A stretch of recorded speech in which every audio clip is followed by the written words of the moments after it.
Ach, mit mich ist am Mikro wieder, ihr kennt das ja. Aber wir werden es heute noch ein bisschen anders lösen tatsächlich. Und bin gespannt, ob das gleich so funktioniert dann. Also, schauen wir mal.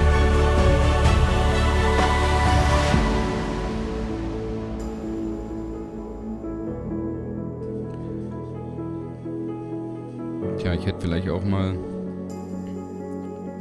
bisschen die Musik runterdrehen sollen, damit man mich auch versteht. Ne? Micha ist gleich noch da. Wie gesagt, Countdown kennt er. Eva ist die Erste im Haus, hätte ich fast gesagt. Anderen werden natürlich alle noch folgen. Also folgen. Heute wird gefolgt. Auf geht's.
Nee, ich sag nix.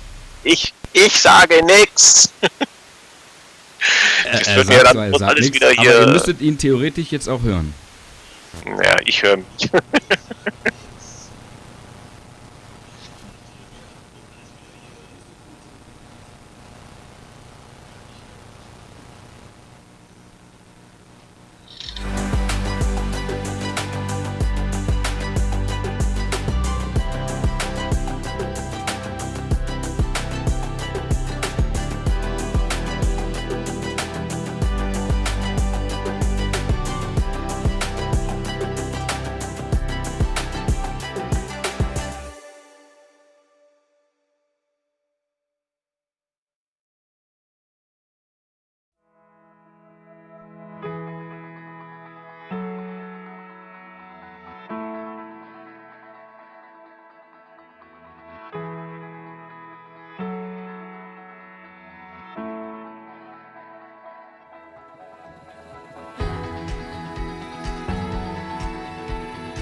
haben die Bombe platzen lassen.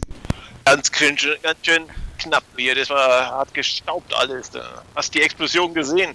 Ja, hab ich. Und jetzt ist da nichts mehr. Jetzt ist da nichts mehr, genau. Aber wenigstens hört man. Ich bin ja auch nicht so hübsch, sondern dich sieht man ja genau. Was soll ich dir jetzt sagen? Ich kann dir das nicht sagen. Sag erstmal Hallo allen. Ich kriege gerade. Ihr verfolgt bestimmt so, scheiße. Ach, ich habe noch ein kleines Problem hier mit dem Video, weil wir sehen logischerweise mal wieder. Ja, wir hatten alles natürlich getestet. Viertelstunde vorher lief alles wunderbar. Ja. Und dann haben wir noch jemanden in die Konferenz mit aufgenommen und dann war das. Ja, das ist bestimmt er schuld. Ja, dann sage ich doch erstmal herzlich willkommen zu unserer 18. Sendung. Oder wie vielte ist es jetzt? Ja, hast du sehr gut erkannt. 18. Ja, nicht schlecht. Ja, die üblichen Bekannten sind da. Steuerhammer, Eva habe ich schon gesehen. Benny wurde begrüßt. Wen haben wir denn sonst noch? Meldet euch doch mal im Chat. Ich bin da. Ja, natürlich du, Timo. Timo habe ich noch gar nicht gehört. Ich bin auch da. Hallo. Ah, das geht doch. Ja, ich krieg tatsächlich, aber wir haben euch nur in Ton und nicht Im Bild. Nicht in krassen Bild. Ja, wir sind auch keine Bildzeitung, wir sind nur die Tonzeitung. Ja, aber warum ist das so, ist jetzt wieder die Frage, ja? Wieso funktioniert das die ganze Zeit und dann kommt Timo dazu und dann geht alles kaputt? Soll ich wieder gehen? Habe ich jetzt auch wieder verstanden. Ich habe noch keine Ahnung, ja, irgendwie muss das doch hier klappen. Also, zumindest könnt ihr heute nicht sagen, dass der Ton irgendwie schlecht ist. Der Ton ist eigentlich heute richtig cool. Also man sieht euch ja theoretisch ganz leicht, wenn du ranzoomst auf den Monitor bei mir. Aber ich krieg's irgendwie gerade nicht da hoch. Müssen wir gleich mal gucken. Ich gehe trotzdem aber rüber. So. Wunderschön ist das. Vielleicht also, geht es ja auf man? dem nächsten Screen. Nö. Auch nicht, okay. Ihr seid ja an. Oh ja, ist schön schwarz. Jesus. Was soll ich dazu sagen, ey? Ton läuft zumindest, ja. Wenigstens haben wir heute den Ton hingekriegt. Letzte Woche waren wir gar nicht da. Da habe ich... Oh Mann. Ich war beim Friseur, Micha. Ja, das ist doch gut. Drum bist du jetzt da auch als Hauptperson drin. Mhm. Genau. Bist so annähernd, hast du meine Frisur als Vorbild genommen. Ich habe deine Frisur als Ungefähr. Vorbild. Oh ja. Zumindest. Du musst mir deine Tapete noch schicken. Dann kann ich mir das hier schön alles so 1:1 nachbilden, wie du das hast. Das ist überhaupt kein Problem. Ich überlege gerade mal einfach mal ohne. Ich mach mal mein iPhone dran. Mal gucken, Hab ich was denn da jetzt noch? Was? Was läuft denn da jetzt bei mir noch nebenher? Was läuft da noch für Leben her? So, was wollte ich machen? Achso, ich wollte mal gucken, ob ich vielleicht kriege ich das iPhone rein. Wer weiß. Aber ich habe das Gefühl, das ist schon wieder hier. Ich weiß nicht. Timo, du bist schuld. Kannst du mal erzählen, wie deine Woche war, wenigstens damit wir ein bisschen überbrücken können? Meine Woche war keine wirkliche Woche. Was war das? War keine richtige Woche. War keine richtige Woche. Naja, Montag darfst du ja ausschlafen, ne? Und der Micha darf, wenn er ganz lieb ist, am Montag auch ausschlafen. Aber dann muss Ja, er wir wirklich- haben heute aber noch einen ganz wichtigen Termin. Ja. Und zwar startet ja heute der Elon Musk mit seiner SpaceX-Rakete. Ja. Stimmt. Genau. Das ist dann auch nochmal ein ganz wichtiges Thema. Aber Sams, war das heute, wie viel Uhr denn unserer Zeit? Ich habe... Ach, das ist das nämlich. Ja, genau. Ich hatte das nämlich hier auch laufen. Es ist unsere Zeit und zwar um 21:20 Uhr, irgendwie sowas. Wo habe ich jetzt die Uhrzeit? 21:22 Uhr. Okay, Moment. Das Also wir kann haben noch ich ein bisschen Zeit. Ich kann ja mal hier einfach mal gucken. Musk war das, ne? Vom Dingsens. Ja, Elon Musk von SpaceX. Also der Musk selber fliegt nicht mit. Nein. Das wäre doch mal was. Da fährt er mit seinem Tesla. Aber vielleicht holt er seinen Tesla da wieder runter. Das kann natürlich sein. Der kreist doch noch immer noch da oben. Das glaube ich nicht. Meinst du, der ist verrostet inzwischen? Aber da ist ja kein Sauerstoff. Kann er nicht verrosten. Sag mal, Also ist der Linda, müsste ist Linda gar nicht da? Das weiß ich nicht. Wir haben ja, schon haben wir denn 6. Aber es sind jetzt nicht so viele heute. Aber wir sind ja diesmal am Samstag da, sonst waren wir ja immer freitags. Und natürlich das große Thema, wir haben, oder die ganzen Parks haben ja geöffnet. Das heißt, es könnte durchaus sein, dass einige Leute unterwegs sind. Okay. Jetzt muss ich nur gucken, dass ich hier den Audio ausmache. Ja, so. Was ist denn hier? Boah, ihr müsst doch 100 Sachen akzeptieren. Das ist ja wieder nervig. Oh Mann. Wie war denn die Woche überhaupt vom Micha? Du warst ja in keinem Park. Du siehst im Team immer nur, dass ganz viele unterwegs sind, tatsächlich in Parks, aber selber warst du nicht, Genau. nicht in den Park. Nee, ich war nicht in dem Park, ich war in meinem eigenen Park. Wie? Ja, wie, zu Hause im Garten. Ja, und arbeiten halt. Also es gibt halt Leute, die müssen auch noch Geld verdienen. Du gehörst zu den Leuten, die Geld verdienen müssen? Ja. Ach, okay. Und dann habe ich natürlich noch ein bisschen an unserer App gebastelt. Und wie hat das so funktioniert? Ja, du kennst meine Vorliebe für Android. Es ging zumindest einen Schritt weiter. Also unser Radio, wir haben jetzt Radio, wer die iOS-App hat und sich die schon mal angeguckt hat, der weiß, dass wir ein FPC-Radio da drin haben, das man starten kann, das dann auch läuft, wenn die App nicht mehr oder wenn die App im Hintergrund ist. Das habe ich zumindest bei Android auch schon soweit. Mhm. Allerdings, wenn die App im Hintergrund ist, wird sie so ungefähr nach 10 Minuten beendet und vom Betriebssystem und damit beendet sich auch das Radio. Und das ist jetzt noch nicht so das, was ich mir vorstelle. Nee, das ist aber tatsächlich eher blöd. Wir werden sehen. Okay, also auf dem Handy geht's tatsächlich. Es ist anscheinend das iPad tatsächlich gerade. Ist kein iPad kaputt. Ne, das kann ja nicht sein. Ich schmeiß mal mein Handy nochmal ab. Also das ist jetzt natürlich sehr cool. Also dann ist Timo schuld und muss Timo leider raus. Das ist halt wie es ist. Ne, so ist das. Da kann man nichts dran ändern. Unten rechts hast du gesehen, habe ich dir mal übrigens den Start eingeblendet live. Da sehen wir auch mit. Kriegen wir dann auch mit, gut, wenn dann da was passiert. Es ist noch ein bisschen größer einfach. So. Man sieht ja gerade links sowieso nichts richtig. Aber die sitzen ja auch schon. Also es ist tatsächlich, wie du sagst, 21 Uhr was? 22. Also dafür sitzen eine Stunde. Nicht da, was ist, wenn die jetzt schon aufs Klo müssen? Ja, die haben ja bestimmt ein Tütchen dran. Da ist die Linda ja.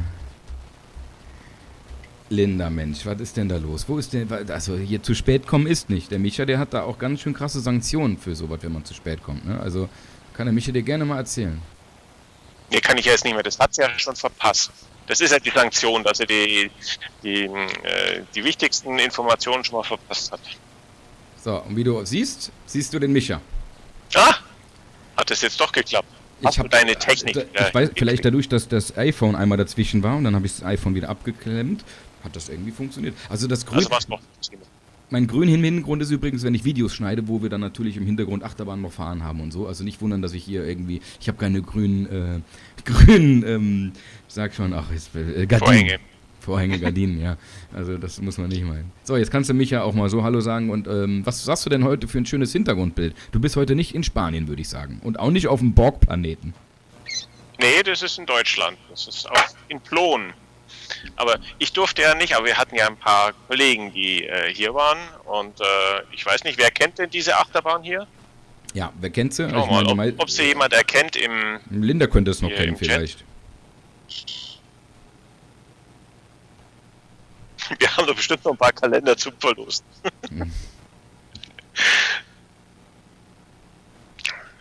Ja, wer kennt die Bahn aus dem Klons? Es müsste eine Mac-Bahn sein, soweit ich weiß. Von MacRides gibt es auch so eine ähnliche Bahn in Holland. Wobei sie doch relativ anders sind, also von der Strecke her. Wir hatten ja schon den On-Ride bei uns auf im YouTube-Kanal, On- und Off-Ride, aber von der Strecke her finde ich sie schon anders als man die im Walibi Holland. Okay. Also, ich wollte noch kurz dazwischen werfen, auch nochmal ein Hallo nach Facebook auch, ne, weil Facebook ist auch mit dabei live und Twitch sind auch 1, 2 Zuschauerchen. Und YouTube wie immer ist auch klar. Wir machen das ja erst seit relativ kurzer Zeit. Also von daher muss... So. Haben wir neu gestartet einfach den...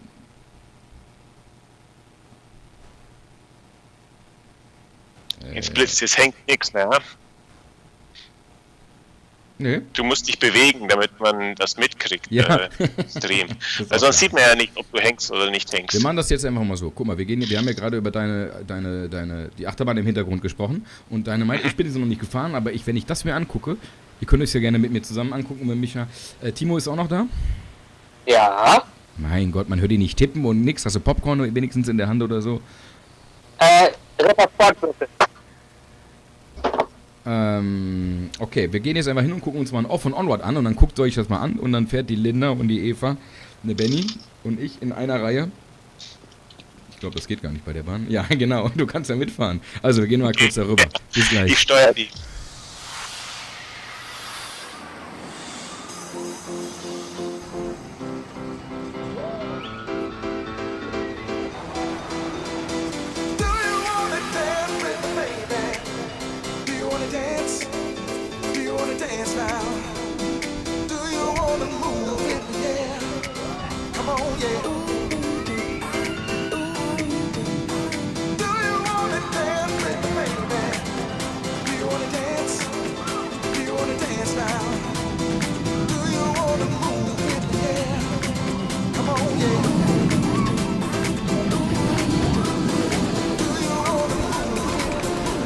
Sind wir drauf? Dankeschön.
Oh Mann, da kann dir keiner erzählen, ne? Also ganz ehrlich.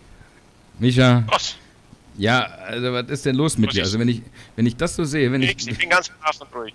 wenn du weiter so lustig drauf bist heute, dann muss ich leider auch noch dein Lachflash-Video nochmal zeigen. Ja, das haben wir ja letzte Woche nicht machen können, weil wir nicht online waren. Und ich habe gesagt, dass wir das auf jeden Fall live noch einmal zeigen müssen. Das haben wir gesagt und das machen wir auf jeden Fall jetzt mal. Also guckt euch mal kurz das hier an. Ich weiß auch nicht. Ich weiß bis heute, glaube ich, nicht, wie es passiert ist. Auf geht's.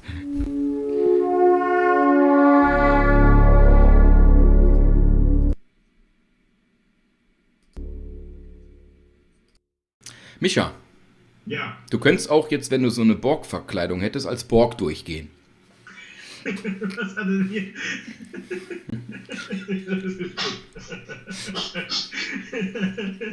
Was denn?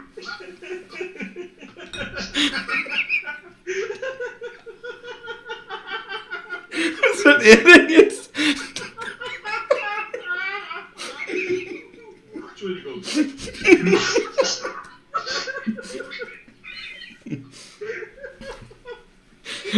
Was ist denn los mit ihm?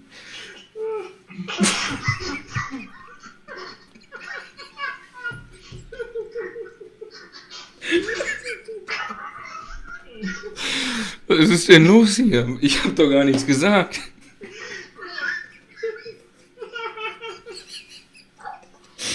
Wie lange soll das jetzt so gehen?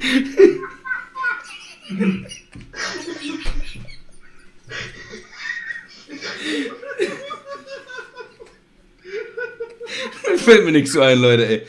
Aber ich antworte einfach mal hier.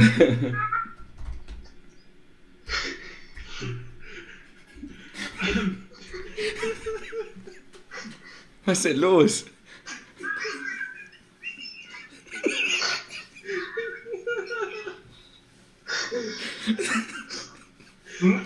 Also, mal ganz ehrlich, Micha, stell dir mal vor, das wäre jetzt eine Live-Sendung auf Pro7 oder so gewesen, in den Nachrichten, da wär's aber verkackt.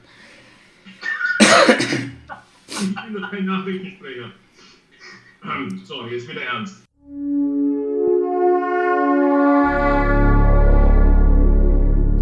Ja, habt ihr das gesehen. Also ich kann es mir immer wieder angucken.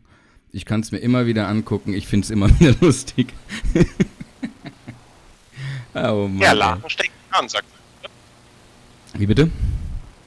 Lachen steckt an. Ja, Lachen steckt an, aber was war da los? Ich glaube, du hast, keine Ahnung, Lotto gewonnen oder so, ich weiß es nicht. Timo war schuld. Ja, Timo war schuld, aber Timo Ich hat war auch schuld. irgendwie nichts gemacht. Doch, Timo hatte seine komische Maske seltsamst aufgesetzt und hat vorher noch irgendwas von Dr. Mabuse erzählt oder wie. Das hat so genau gepasst. Also ganz ehrlich. So ist So, es. sollen wir beide mal, man sieht dich übrigens nur klein, sollen wir mal Richtung Corona-Zahlen gehen? Machen mich doch groß.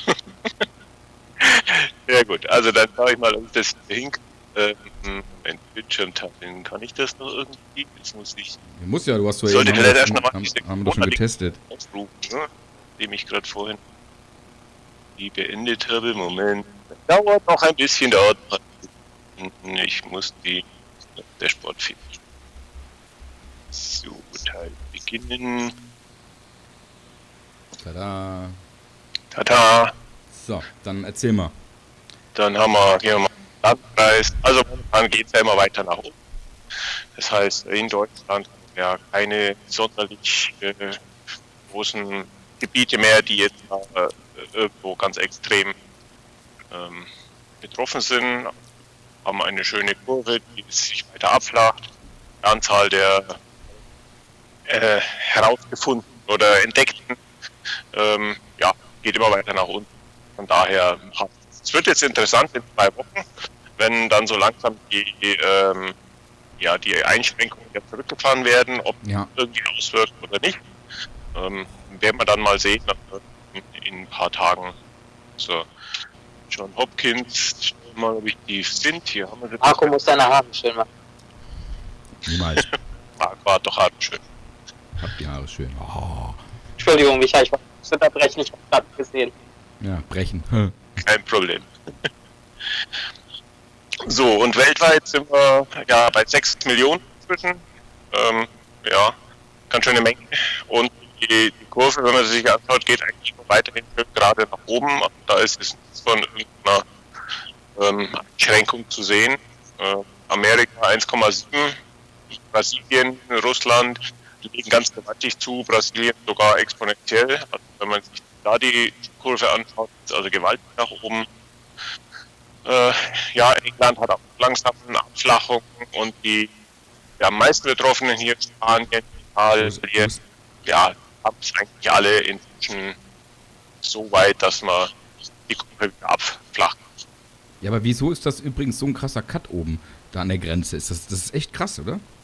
Oh, was? In Hier? den USA, ja, in Nordamerika. Nee, das ist nur der Landkarte deswegen, weil die USA die einzelnen Staaten mit aufgeführt sind und Kanada nur als Vorbild. Kanada gibt es als einen Punkt. Ne? Es sind anscheinend auch mehrere, aber jetzt ich Ontario, Quebec, während in Amerika sind es viele kleine Punkte. Ja, und in Deutschland. In Quebec war ich letztes Jahr einige Male. Quebec hat mir sehr gut gefallen. Ist eine schöne Hafenstadt und habe ich auch auf Facebook, wer das interessiert, auf Facebook in dem Album AIDA Das ist USA mit Transreise rüber und so, da habe ich, kriegt denn den Micha jetzt wieder groß hier?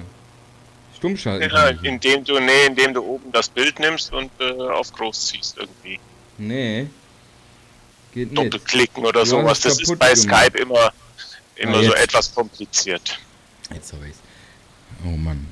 Also Quebec auf jeden Fall super, kann man sich auch nochmal in den Alben nachgucken. So, wie sieht's denn in den Parks aus? Wir können ja mal kurz einfach durchgehen ein bisschen. Timo, du hast ja auch ziemlich gut aufgepasst. Fangen wir doch mal die Woche an. Wer hat dann als erstes mit diese Woche eröffnet? Wer weiß es? Uff, du bist gut. Ja, genau.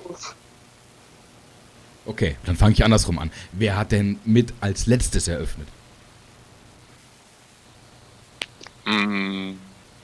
Also, du meinst jetzt, wer noch nicht geöffnet hat? Oder? Also, ich weiß, dass sehr viele geöffnet haben. Die meisten jetzt eben am Wochenende, am Samstag. Mhm. Ja, und gestern halt ganz viel, 2 Stück. 3 Stück, glaube ich. Kann das sein? Marco hat sich das bestimmt jetzt auf dem Zettel Gestern hat der Europapark Bayern, geöffnet, das Phantasialand. ja gut, es hat aufgemacht, ganz klar, natürlich. Phantasialand hat aufgemacht. Vorgestern Phantasialand, Bayern Park gestern. Ja, Heute. ja. Romina war ja da, also unser Live war ja bombastisch, man muss sagen, das hat Romina sehr, sehr gut gemacht und sie ist auch direkt als erstes dann mal Volt rumgefahren und hat sich da durchschütteln lassen. War ein sehr, sehr gutes Video. Video ist auch auf dem Kanal von heute Mittag, auch online auf Facebook und auf YouTube.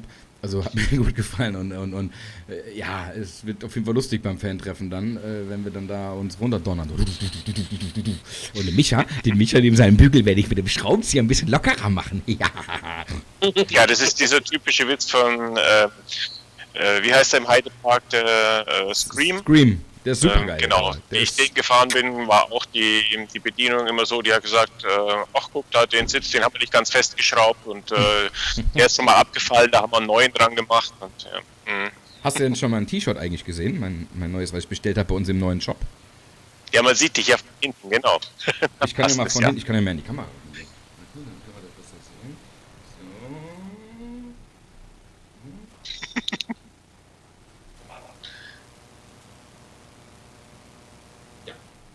Müssen wir jetzt applaudieren. Ja, ich habe mein Board natürlich auch auf dem iPad. Ich kann jetzt gerade keine Jingles. Doch, könnte ich wohl. Warte mal. Weißt du, wenn ich, dann seht ihr halt das Jingleboard. Richtig? Ja, das könnte ich natürlich. Okay. Man sieht euch halt nicht mehr, aber. Hooray! Ja. Schön, herrlich. Ja, anscheinend gab es in Günzburg wohl ein paar Problemchen, wie der Marc gerade schreibt, das Nützlichen.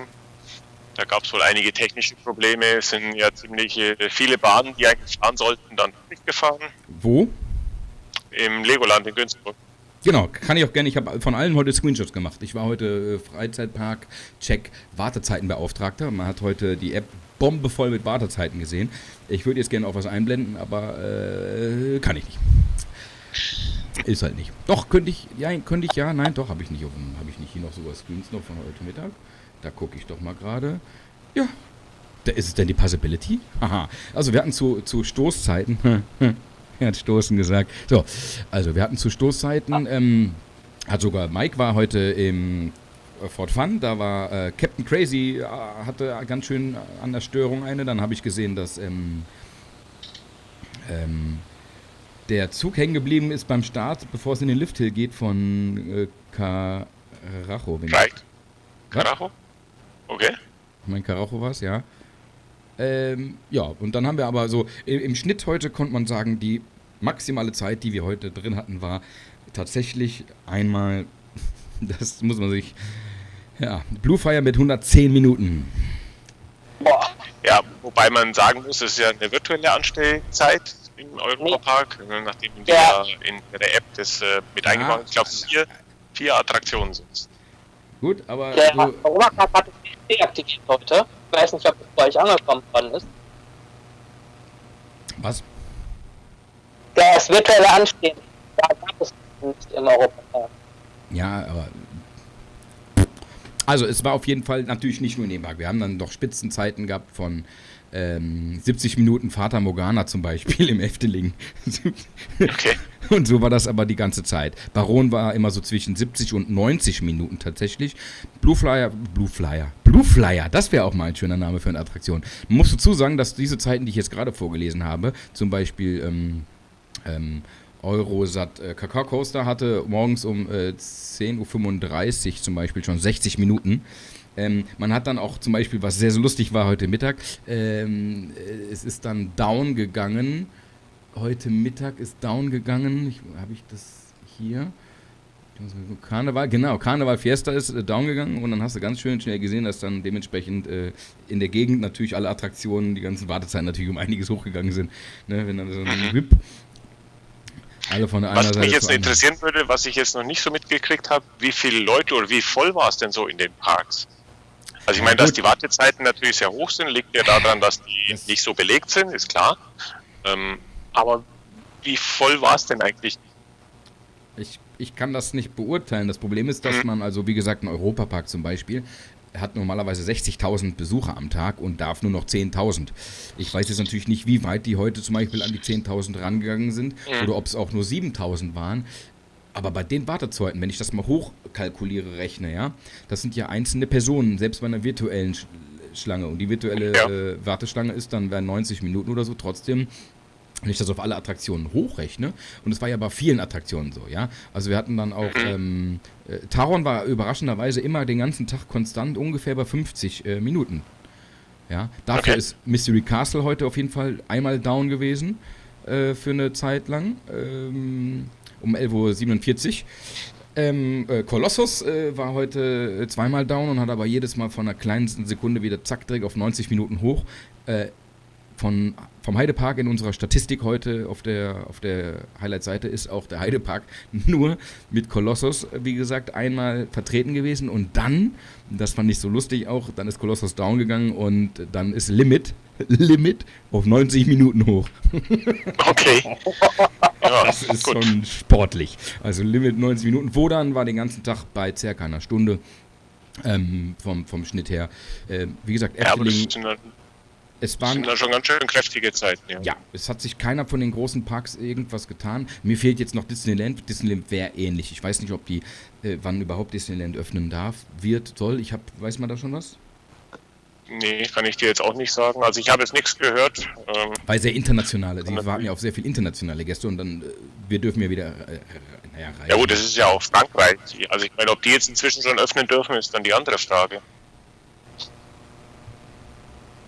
Ich bin gespannt. Auf jeden Fall sind das die großen. Also Hansapark hat ja auch noch nicht auf. Wann macht Hansapark denn auf? Meine ich ist doch aber jetzt auch. Oder waren das jetzt eine der wenigen, die nicht dürfen? Ne, wir hatten keine auf jeden Fall. Wir haben keine Wartezeiten gehabt. Das hätte ich mitgekriegt. Das ist immer beim Hansapark ein bisschen schwierig, weil Hansapark ist zum Beispiel nicht auf Facebook vertreten. Die möchten das nicht. Dementsprechend ist es nicht so einfach, direkt von jedem vollgeballert zu werden, wer wann wo auf ist.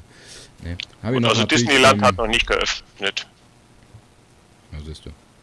Colorado Adventure war auch mal down, also Phantasialand hat wieder, wie jedes Jahr am Anfang der Saison, immer Startschwierigkeiten. Wir hatten tatsächlich, das ist natürlich nicht zu verkraften. Wir hatten zeitgleich Mystery Castle, Colorado Adventure, River Quest war down und Talocan hat gar nicht auf im Moment. Okay. Das ist natürlich dann schon nicht ohne. Was mich wiederum wundert, ist das Vinyas zum Beispiel. Vinyas waren immer so bei ca. 20 bis 30 Minuten Wartezeit und das in der Halle. Also ich kann mir nicht vorstellen, ganz ehrlich, dass ich jetzt morgen über so haben sie 28 Grad gemeldet die Tage. Wir wissen ja, wie die Halle sich da immer aufheizt. Ich kann mir nicht vorstellen, mit Maske dann da im Wartebereich eine halbe Stunde oben in dem stickigen Ding da zu stehen. Muss ich nicht haben. Hollywood-Tour hatte heute 10 Minuten Wartezeit. Also, Ja, und die Crazy Bats fahren ohne VR, habe ich gehört. Genau, Crazy Bats fährt ohne VR, soll aber, so wie ich gehört habe, dafür der Soundtrack in der ganzen Halle zu hören sein. Okay. Ja, ist aber, hat auch nicht interessiert tatsächlich. Ich habe davon auch irgendwo noch einen Screenshot. Crazy Bats war aber 10 Minuten max Wartezeit. Also so 2 Züge, wenn sie mit, ich weiß nicht, mit wie vielen Zügen die natürlich gefahren sind. Aber Taron war, gehe ich von aus, mit Vollgas, 3 oder 4 Züge auf jeden Fall, weil mit 50 Minuten rum war auch nie down, also da muss ich sagen, Hut ab. Voletarium war ab und zu mal bei 70, 80 Minuten. Da ist natürlich auch wieder ein neuer Film auch gezeigt wird. Ich kenne noch nicht mal den alten Film, schade. Ich war auch noch nie drin. Siehst du, und das ist das, was mir so auf die verdammten dreckigen ihr wisst schon, wo drauf geht. Weil im Phantasialand schaffen sie es nicht, in 152.000 Jahren da mal einen neuen scheiß Film reinzumachen im hier Dingsens Pirates 4D. Und die machen innerhalb von 2 Jahren, 3 Jahre maximal, ne? 2 Jahre oder 3 Jahre Voletarium, Entschuldigung. Ich glaube 3 Jahre. Zack, neuer Film und ich konnte es nicht mal sehen. Naja, also wenn ich in 5 Jahren ins Phantasialand fahre, kann ich auf jeden Fall mal sicher sein, dass ich wenigstens noch Pirates in 4D sehen kann. Ja, genau. Also das verstehe ich. Aber vielleicht kann man genau, das ja ich habe jetzt nochmal nachgeschaut, Hansapark hat tatsächlich noch keine Öffnungszeiten auf der Homepage stehen. Benjamin schreibt jetzt gerade 22. Juni, wobei ich jetzt nicht weiß, ob er Disneyland meint oder Hansapark. Ich glaube, da meint er aber eher Disneyland, weil Benny kennt ja als Disney-Freak. Okay, dann haben die bis zum 22. Juni natürlich auch nochmal einen ganzen Monat fast. Den sie zu Okay, haben. das ist schon ein bisschen komisch. Tatsächlich, das ist doch irgendwie. Timo, hört mal gar nicht. Bist du heute noch da oder? Ich bin auch da, ich höre Das euch ist schön. gespannt zu. Ja, du hörst gespannt zu, weißt du? Das ist ja nicht mal ein VIP-Platz. Wir verlosen jede Woche einen VIP-Platz, der einfach bei uns direkt live zuhören darf. Ja, der hört es auch alle 20 Sekunden früher. Ja, er soll aber die Schnauze halten. Okay, Sehr schön. Es war was warte, los ich die will Woche. eben kleben, dann geht das besser mit Schnauze halten. Jetzt bräuchte man ein Live-Bild von mir, wa? Ja, das ist richtig. Ja, hier war ich noch nicht. Der Joyce the Drag war auch 2-mal down. Dann ist im Moment dauerhaft geschlossen, ist auch noch. Was mich heute gewundert hat, aber kann nicht sein, das war ein Fehler anscheinend in der App. Da wurden kurz mal 0 Minuten angezeigt für Max und Moritz. Da dachte ich schon, hä? Nee, das war anscheinend ein Fehler oder ein Test, dass das ja auch in der App eingepflegt wird bei denen, keine Ahnung. Ich weiß es auch nicht. Ja, dann zeitweise habe ich noch mir rausgesucht, hatte Reik höhere Wartezeiten wie Taron. Wir haben heute, also ich gehe von aus, dass wir morgen und Sonntag Höchstzahlen erreichen werden in den Parks. Ich glaube nicht, dass sich das unterhalb der Grenze von 10.000 irgendwie belassen wird. Die 10 dürfen, die werden... Oh, Timo hat ja doch Video. Genau. Gut, also wir haben ja zumindest in Bayern Pfingstferien. Also ich denke mal, da ist dann schon einiges los. Nordrhein-Westfalen hat, glaube ich, keine Pfingstferien, aber so andere Länder drumherum machen dann doch frei und ich denke mal, da wird schon einiges los sein dann. Zumal irgendein Ausflug in ein Nachbarland immer noch nicht möglich ist. Es wird ja erst Mitte Juni dann geöffnet. Und ich denke mal, da ist dann schon, werden die schon an die Grenzen gehen. Also in Frankreich gehen wir auch davon von einem gesetzlichen Start aus, oder? Weil das Park Asterix und so hat ja natürlich auch jetzt noch keine Öffnung. Also es ist ja jetzt nichts mehr nur gegen einen Park, sondern wirklich eine Landsache. Wann da wieder was starten darf. Aber an Disneyland zum Beispiel, das ist sehr international. Das bringt denen jetzt auch nichts, wenn die öffnen und dann rennen da 3 Franzosen rum. Genau. 20. Kann natürlich auch passieren. Naja. Nee, es ist auf jeden Fall rund gegangen. Was mich gewundert hat, Fata Morgana war tatsächlich auch einen halben Tag auch komplett down. War gar nicht erst auf. Ich habe mich auch gewundert, dass sie überhaupt nochmal für eine Stunde abends dann aufgemacht haben. War schon komisch. Und die Wasserattraktionen, hat mich auch gewundert, waren alle immer so irgendwie bei 20, 30 Minuten nur. Also Atlantica Supersplash zum Beispiel, Europapark und Poseidon waren beide Gemach, obwohl es so warm war, hat mich eigentlich schon ein bisschen gewundert. Entweder ist das da die Taktung automatisch anders. Da müssen die auch jede zweite Reihe freilassen. Die Boote sind ja sehr, sehr nah aneinander. Da passen zwar viele rein normalerweise, aber nicht, wenn du 1 Meter oder 1,50 Meter Abstand halten musst. Dann müsstest du ja fast schon 2 Reihen freilassen. Genau, außer du hast so eine Maske wie der Timo gerade. Ja, aber beim Timo ist das Problem jetzt, wenn jetzt die Polizei zuguckt, dann steht die gleich bei mir vor der Tür. Es ist jetzt schon 10 Uhr, dürfen wir schon so Sachen hier bringen? Nein, das ist nur ganz lieb. So, was ist da mit Linda? Ja, das ist halt das, deswegen, ich bin, also wie ihr gerade gelesen habt, nach 15 Minuten kriegt man dann auch irgendwie Sauerstoffprobleme oder so, bei manchen Leuten. Und wenn ich jetzt noch 30 Grad draußen habe, brauche ich das auch nicht. Und in einem Phantasialand ist mir das dann zu eng. Also ein Europapark hat wieder den Vorteil oder auch das Glück, man muss das sagen, natürlich ein Phantasialand hat auch gerne mehr Platz. Ist halt nicht. Wo willst du rumrennen? Mit allem Mann um den See? In Einbahnstraßensystem oder was? Du hast nicht viel mehr Möglichkeiten, der Rest ist Beton. Das ist leider so. Um China ein bisschen rum, ja. Nee. Dann haben wir noch eine kleine, also nicht eine Frechheit, aber was ich nicht okay finde. Wir haben einen Park in Deutschland, der ziemlich versucht hat zu helfen Schaustellern. Und zwar ist der Park bei dir in der Nähe, glaube ich, Skyline Park. Und Micha weiß wahrscheinlich, worum es ging. Ja, um den Freefall Tower, denke ich mal, der von der eigentlich nicht zum Park gehört, sondern einem Schausteller, der dann die Möglichkeit bekommen hat, in dem Park den Freefall Tower aufzustellen, wird vom Park dann entsprechend dafür bezahlt. Allerdings ist der Preis nicht im Eintritt mit enthalten. Oh, ich bin da jemand, der da sowas nicht mag. Ich kann das nicht. Also ich finde es auch im Bayernpark nicht gut, dass da die Rodelbahn extra kostet. Deswegen haben wir beim Fantreffen ja extra auch einen Chip noch oben drauf gemacht, damit man in dem Paket ja auch noch eine Rodelbahn zahlen muss. Auch wenn es nun, ich glaube, 1,50 Euro sind. Aber das letzte Mal habe ich im Forum auch geschrieben, das letzte Mal krass als ich, weißt du Bescheid, als ich Geld krass bezahlt habe für was war in Phantasialand. Und zwar war das Wintergartenschau, ich glaube 1994. Da musstest du, eine D-Mark musstest du noch, eine Mark musstest du zahlen, damit und das war so eine Reservierung sogar, also zum Reservieren eine Mark. Ja, da war noch damals dann hier Löwen hier, Roy und dann ging es schon los mit, ich weiß gar nicht, wie der Zauberer hieß, aber ist auch wurscht, aber da habe ich noch gezahlt. Aber ich finde es nicht gut, dann will ich in einem, weiß nicht, Pro und Contra ist relativ ungleich, wie ich finde. Beim Skyline Park, weil Pro wäre, okay, die helfen und wir haben eine feste Einnahme. Pro ist auch, müssen nicht abbauen, aufbauen, hin und her fahren. Aber ich dachte schon, dass das, was diese extra Gelder, die eingenommen werden, vielleicht, dass das schon eher, oder zur Hälfte, weil es sind natürlich auch Stromkosten und alles, die natürlich produziert werden, aber zumindest, dass man die Hälfte oder so gemacht hat. Und da der Skyline Park ja weiß, wie sich das so verhält, mit ein bisschen teurer machen und ein bisschen Attraktionen abbauen.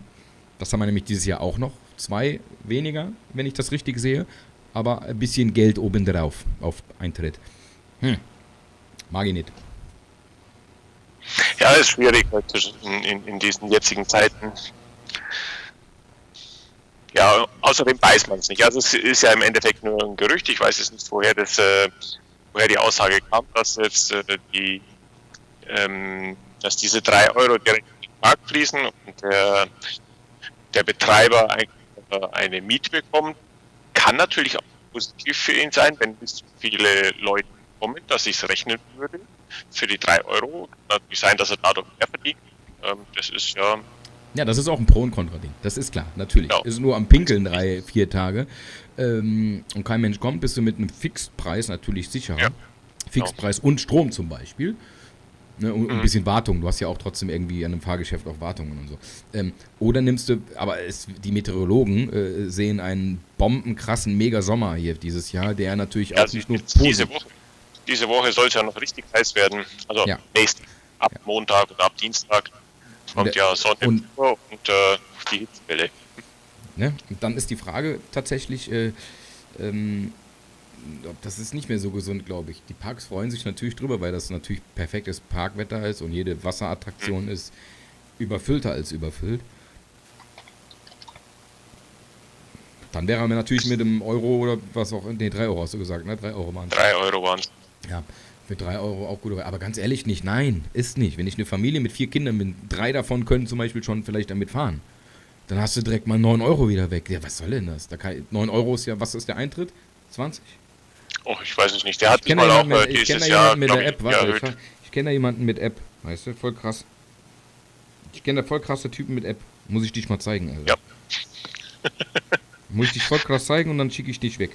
So, 9:30 bis 18 Uhr auf und zack, da war ich schon gar nicht schlecht. Na gut, Senioren ab 60 haben 18 Euro und Kinder von 1,10 Meter bis 1,50 26 Euro.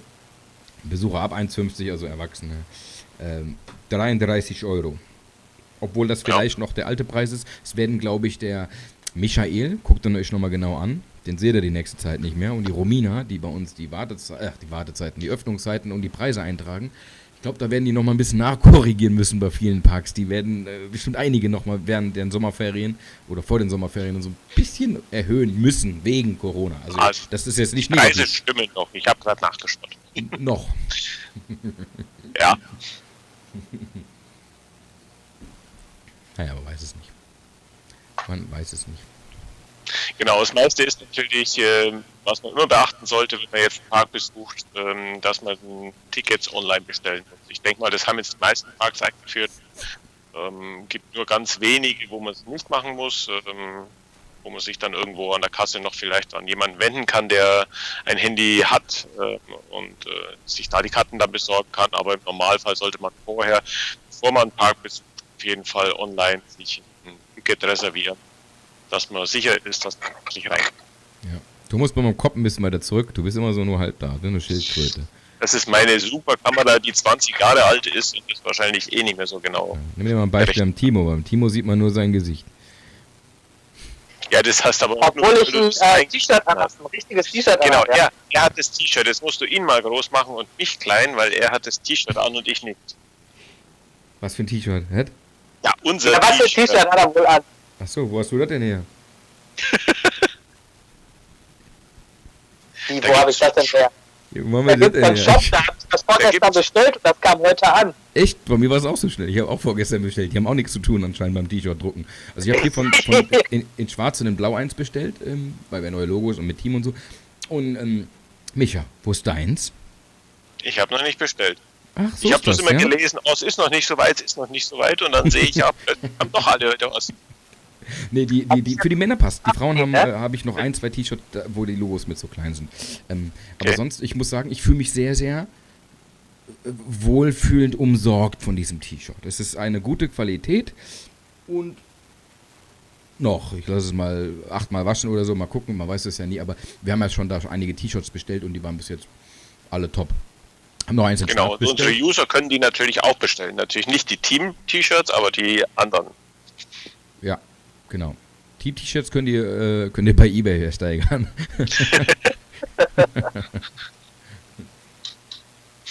Also wenn du zeigen möchtest, mich nur mal auf groß machen. Hab ich gesagt, an. Mal einen Modenschau. So. Ja, genau, in seinem edlen Körper. Mein Problem ist immer, dass wir im Moment nur hinten oder vorne haben. Ja? Ich mag es von hinten und von vorne. Das ist das Problem. Also Musst du dir hinten ein Loch einschneiden oder anders. ja, Du kannst ja aber beide übereinander also ziehen.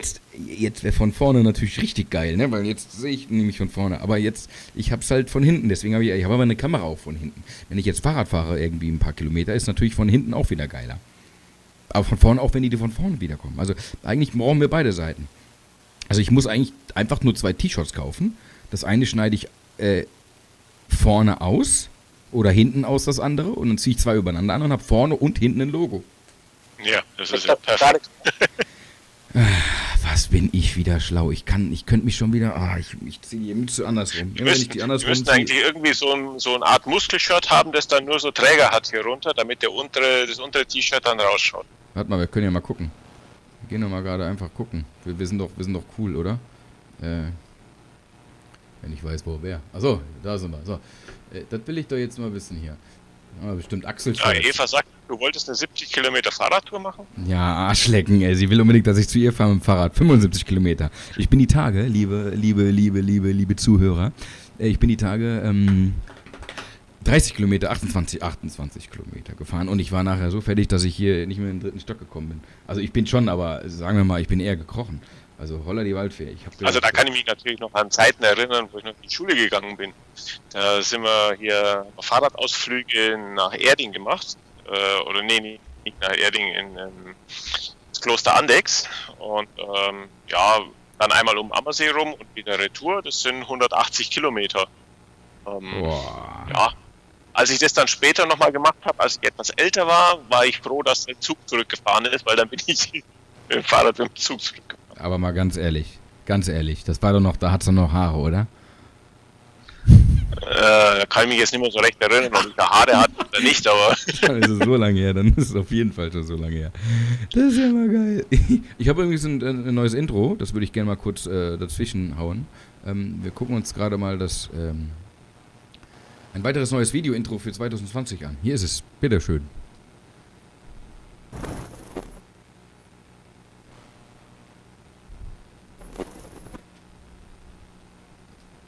So, fertig. So, dann bin ich jetzt mal gespannt, wenn ich hier runter scrolle, ob ich hier wirklich, jetzt muss ich erstmal gucken, Männer, Sportbekleidung wird das ja dann sein, ne? Dann will ich doch mal gucken, ob wir, guck dir es doch an, da ist er doch hier. Das ist sogar, wieso nehmen die denn mich dann auch als Vorbild, also als Abbild, also so, du weißt schon. ja, genau. Sowas meinst du doch, oder? Ja. Und dazu werde ich natürlich was tragen? Einen Turmbeutel. Nein. Also wir haben auch sehr schöne Kappen dabei, habe ich gesehen. Also wir haben echt schon einige gute, schöne Sachen, auch in hell und in dunkel.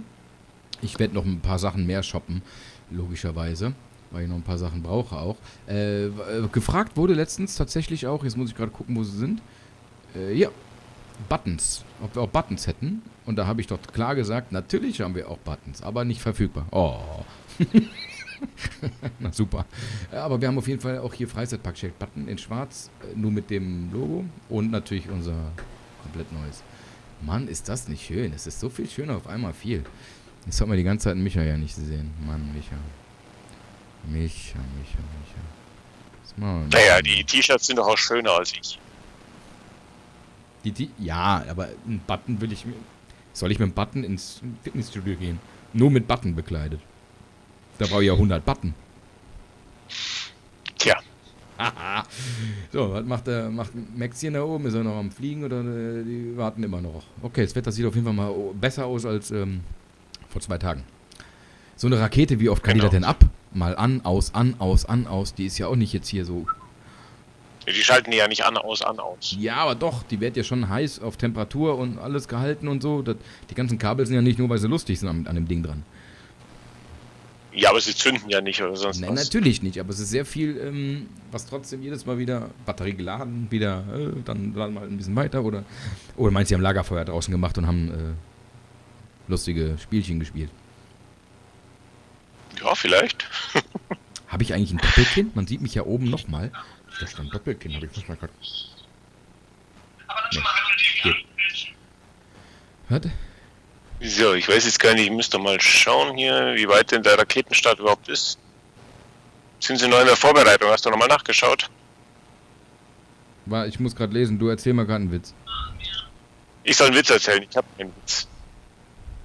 Ich kenne keine Witze. Das war früher auch damals, wie ich noch in der Schule war, da konnte man ganz viele Witze erzählen. Aber mittlerweile... Kommt ein Mann in die Schwulenbar und sagt, hi, ich bin sehr gay. Ha? Hast du verstanden? Ah, okay. Naja, lange gedauert. Naja, ist auch egal. Ja. Ja, ist schon wieder sehr spät, ja. Was sieht man nicht? Was sieht man denn nicht? Was sollen wir denn sehen? Was? Soll ich jetzt noch Modenschau machen vielleicht? Warum trinke ich hier Bier und du hast gar nichts? Was ist denn los mit dir, Micha? Ich hab nix, nee. Ich gucke mir gerade noch nebenher dieses Video an von der diese Live-Übertragung hier mit dem Raketenstart. Ich auch. Ich hab's ja hier wie wenn die da hier so ein Computerspiel hätten. Das rauf und runter. Es stimmt eigentlich, ja. Ja, einen Designpreis kriegen sie jetzt nicht vielleicht für ihre 18.000 Monitore im Hintergrund. Hätte ich auch eine LED-Wand hinstellen können. Aber vielleicht haben sie noch so viele Röhrenfernseher übrig. Das weiß ich ja nicht. So. Wir gehen mal weiter. Und zwar sind wir in Plon, haben wir heute gesagt. Ne? Freizeitpark Plon ist übrigens auch ein Park für Eva und für Linda. Obwohl für Eva wahrscheinlich ein bisschen mehr. Und das Geile ist, ich feiere ja eigentlich fast jeden Park, der eine Holzachterbahn hat. Aber ich kann den Park noch nicht feiern, weil ich noch nicht selber da war. Oh, Micha war auch noch nicht da. Eva war bestimmt auch noch nicht da. Du warst schon da? Ich war noch nicht da. Nein, du warst noch nicht da. Also könnten wir Nein. sogar irgendwann mal da ein Fan-Treffen hinmachen. Ja, Linda weiß nicht, ob sie da war. Aber wir gucken uns auf jeden Fall jetzt mal einen Holzcoaster an. El Toro heißt der. Und zwar ist es auch ein Premierenvideo von uns, weil ist noch nicht bei YouTube gelistet. Kommt erst morgen oder übermorgen. Also von daher gucken wir uns das mal kurz an. Und die zerprügelt dich auch nicht so. Da geht es auch gar nicht, glaube ich, so viel um die Höhe, sondern da geht es... Aber guckt selber. Seht selbst. Auf geht's.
Wunderschön, oder?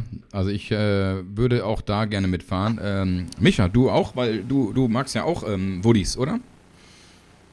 Ja, es kommt auf den Woody drauf an. Ja, also ansonsten ja, wenn sie schön knackig sind, so wie Troy, ja, auf jeden Fall. Also Troy, ne? Troy, Baby. Oder wie würde jetzt der 12-jährige Nachbar sagen? Troy, Bitch. Also, aber Troy ist richtig Troy. Also Troy ist nach Wodan, also bist du mit, also das ist so beides. Wodan ist auch fett. Kolossus ist auch fett. Ich finde, jede Holzachterbahn hat so Ja gut, verprügelt. Kolossus ist ja ganz was anderes. Also Kolossus kann ich irgendwie mit den anderen Holzachterbahnen nicht vergleichen. Das ist einfach auch so gerade Radadadam und einfach ja, schnell. es ist eine Airtime-Maschine. Ja, genau. Eine Airtime-Maschine. Aber trotzdem, jeder Holzcoaster verprügelt dich auf seine eigene Weise. Das stimmt. Troy hat mich auch. Troy verprügelt dich halt von der ersten bis zur letzten Sekunde. Bis zum Ja. Abstellgleis, wo man dann erst einmal langsam wird. Ich finde so, allein es geht ja auch nicht mal langsam in den Lifthill rein. Du fährst ja sogar ein bisschen leicht Ja, leicht ist fast übertrieben. um die Kurve. Also da geht schon ziemlich runter, ja. Das ist immerhin so 1,5 Stockwerke. Was ist denn noch ein Holzcoaster, den wir in Deutschland unbedingt haben muss? Jetzt kommen wir nicht mit Bandit an oder so. Obwohl Bandit soll ja nach dem Also sechsten... ich finde Bandit gar nicht schlecht. Also Ich kenne ihn noch bin nicht. nur Der einmal Bandit gefahren, war- aber ich finde das Layout ganz interessant. Gut, dass man da jetzt der richtigen Stelle sitzen muss, habe ich vielleicht Glück gehabt, dass ich das hatte. Und dann finde ich den nicht schlecht. Was gibt denn in Deutschland sonst noch? Ja gut, da gibt es ja schon noch ein paar. Aber ich kann ich jetzt könnte- auch nicht empfehlen, dass ich einen gefahren bin. Vielleicht kriegen wir es ja irgendwann mal hin, dass wir Attraktionen filtern können. Dann würde ich jetzt nach Woodies in Deutschland filtern. Weißt du Bescheid? Naja. Ja, da kannst du ganz schön, ne? Habt ihr übrigens,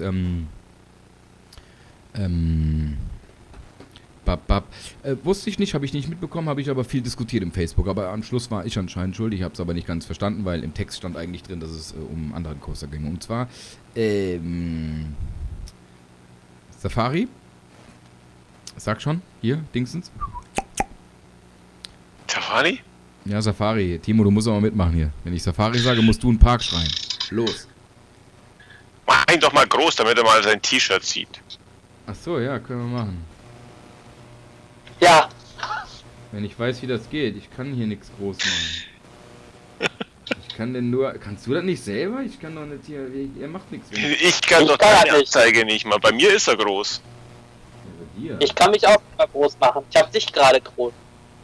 Ja, aber ich nicht. Ich kann das nicht. Ich bin da... Ich kann nur so Ich, hin und her jetzt hab gehen. ich ja nicht groß. Was? Ja, nimm den oben am Bild und zieh ihn mal runter. Nee, geht ja nicht. Dann geht nur ein Menü auf. Und da steht dann... aus Anruf entfernen oder Nachricht senden. Und ich will dir keine Okay. Nachricht senden. Entfernen vielleicht, aber nicht jetzt. Naja, das ist halt das Bedienungskonzept von Skype. Ja, es ist nicht so bedienerfreundlich gemacht vielleicht für uns alte Menschen. Ich bin ja auch nicht mehr der Älteste. Ne? Ich bin ja fast so alt wie Micha. Und wenn du überlegst, dass wir beide schon zusammen also zusammen sind wir schon fast 100 Jahre alt. Überleg dir das mal. Das bringe ja ich alleine schon fast auf die Reihe.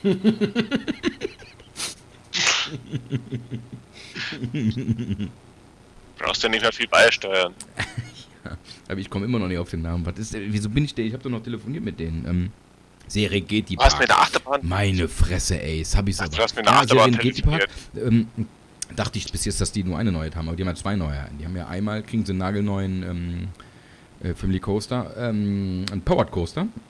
Mit so Nilpferd oder Nashörner. Das sind, glaube ich, Nashörner.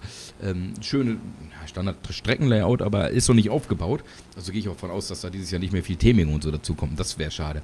Aber neben dem Safari Blitz, den wir ja auch schon on-rides und letztes Jahr zum Presseevent waren, steht noch ein Kinder-Safari Blitz. Und das ist mir neu gewesen, habe ich auf der Karte auch nicht gesehen tatsächlich.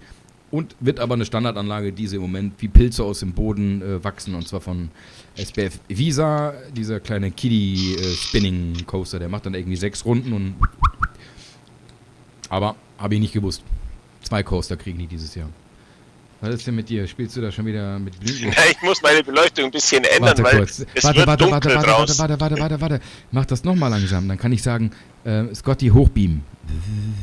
Du hast gerade Haare. Du hast gerade Haare wie Homer Simpson, ey. Ja, ganz Guck mal. viele, ne? Es werden immer noch mehr. Du siehst aus, ey. Das gibt's ja gar nicht. Ich bin wir. Also aus der Rakete strömt jetzt schon mal so ganz viel Dampf. Starten sie schon. Nee, aber wenn du 22 nachsagst, wäre jetzt irgendwann auch mal ein Countdown. Ich sehe aber auch keinen Countdown, irgendwie eine Uhr oder irgendwas. Countdown die läuft doch runterläuft. bestimmt schon. Ja, aber das wird doch groß in dem Fernsehen dann angezeigt, oder nicht? Ich weiß ja nicht, gut, ich habe jetzt vielleicht ein anderes Live-Dings als du hast, aber Also morgen um die Zeit soll die dann andocken, erst an die ISS. Ist das so weit? naja, ist ja schon ein Stückchen. Laufen würde ich nicht. Ja, das will ich sehen, wie du da urläufst. Okay, ich dachte, das wäre ein bisschen... Oh, ich hab Hunger. Ich musste direkt übrigens an Eva denken, als ich diese Maschine hier gesehen habe, die ich euch jetzt zeige kurz. Gucken uns mal diese schnuckelige, heiße Maschine an. Romina hat die vorgestern entdeckt beim Presseevent Geiselwind. Vorvorgestern. Der wird schon wieder viel zu alt. Gehen wir mal kurz rein und dann sind wir wieder mit dem hübschen beiden hier dann da.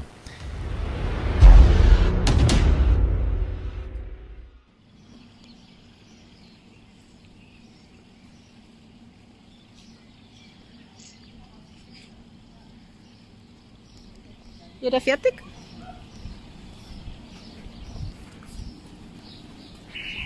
War noch nicht hin, ne? Sie wäre noch nicht hin, war? Nein, war noch Wenn nicht. man Zuckerwatte sehen möchte? Zuckerwatte! Ich will auch mal die Zuckerwatte sehen. Ah, das tut mir was du nicht hin, ne? Alles lecker, sagt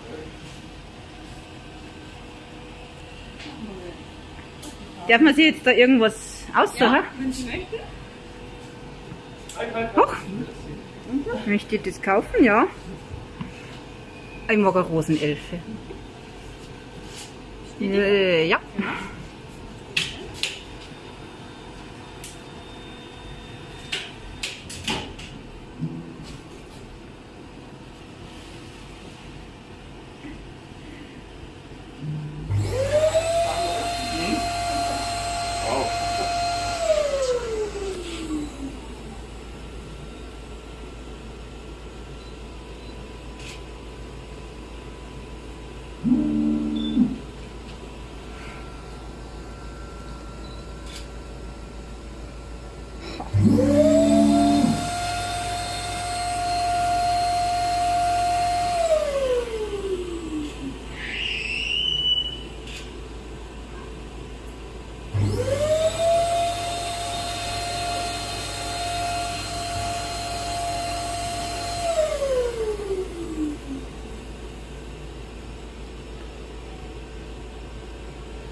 Das ist wirklich Wahnsinn.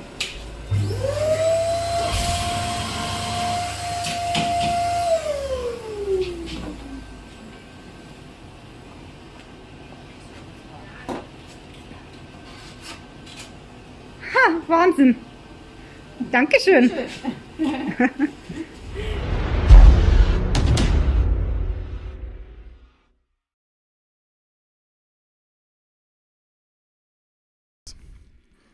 Siehst du? Ja, nur verschoben. Habt ihr sowas schon mal gemacht? Mit Zuckerwatte. Zuckerwatte habe ich schon mal gegessen, ja. Habe ich auch schon mal. Nein, so eine Maschine gesehen. Oh, Zuckerwatte. Wieso soll ich Ja, jetzt- Natürlich habe ich so eine Maschine noch nicht gesehen. Ich wusste gar nicht, dass man sowas machen kann. Aber ich habe mal in Holland Zuckerwatte gegessen und die sind ja noch bekloppter. Die machen da einen riesen Berg da um den Stift drumrum. Das ist gruselig. Echt? Alles Okay. voll Zucker. Hm. Irgendwie muss ich die Beleuchtung hier mal besser machen. Die Rakete ist immer mehr am Qualmen. Ich kann ja nochmal probieren, ob ich es... Ja, die qualmt, ich sehe es auch. Ich kann es ja nochmal dazu nehmen kurz. Vielleicht klappt es ja. So. Mal gucken, ob es ruckelt oder nicht. Jetzt sehen wir rechts unten wieder vor dem Raketenstart. Aber wir haben gerade eine relative Verzögerung. Deswegen sehe ich das jetzt. Ja, ruckelt ein bisschen, aber es geht. Was ist denn noch so die Woche passiert, Micha? Was ist passiert? Ja, was haben wir denn noch Schönes? Der Europapark hat eine Abstands-App rausgebracht, Was sagst du dazu? mit der man, ich verstehe nicht ganz den Sinn dahinter. Also es ist eine App, die über Bluetooth feststellt, ob noch jemand anderer, der die gleiche App hat, längere Zeit in der Nähe ist. Wenn man es schafft, niemanden so nahe zu kommen, dass man eine Mitteilung bekommt, kann man einmal pro Stunde, glaube ich, an irgendeinem Gewinnspiel teilnehmen. Gut, mal davon abgesehen, dass wenn diese App wirklich was bringen sollte, eigentlich mindestens einer aus jeder Gruppe die App bei sich installiert haben müsste, sie auf iOS und Android verfügbar sein muss, dann sehe ich da keinen Sinn dahinter, dass das jemals erreicht wird. Vom Datenschutzbedenken her ganz zu schweigen. Also Ja, da einmal werden losfahren, also IDs nicht mal anonymisiert, werden schön brav auf den Server vom Europapark hochgeladen. Ja, genau. Aber Also, bei iOS ist es nicht so einfach, ne? nee, es ist, ich meine, das gleiche Problem, das ich jetzt mit meinem Radio auf Android habe, haben die natürlich mit ihrem Bluetooth-Access auf iOS, weil wenn eine Person im Hintergrund ist, hat sie erstmal keine Möglichkeit, auf die Bluetooth weiterhin zuzugreifen und somit läuft es halt nur noch eine Viertelstunde und dann ist es okay. Außer sie sorgt dafür, dass du das Ding halt immer wieder startest. Okay. Lila Schnitzel meinte, das wäre. Was? Stell mal vor. Oh Mann, ey. Also ich weiß nicht, ob das Sauerstoff ist, was da aus der Rakete rauskommt. Warum sollte da Sauerstoff rauskommen? Kühlmittel? Ich habe keine Ich Ahnung. weiß nicht, mit was die betankt sind. Mit sehr, sehr, sehr explosivem Raketentreibstoff. Jetzt habe ich dich, aber du weißt schon, du. Ach so, habe ich auch. Kann ich auch machen, ne, wenn du willst. Ja, ich bin ja, ich muss nur gerade gucken, wo ich, ja, ich habe so viel Scheiß hier immer drauf, weil ich ja sehr viel immer ausprobiere an Apps auch. Ne, weil ich ja da sehr, sehr, sehr interessiert bin immer noch an neuen Apps, was andere so machen. Aber jetzt finde ich die nicht. Wo ist denn meine... Ah, da. Da kannst du tatsächlich... Die heißt sogar wie Big Bang App oder so. Da kannst du hier... Was willst du?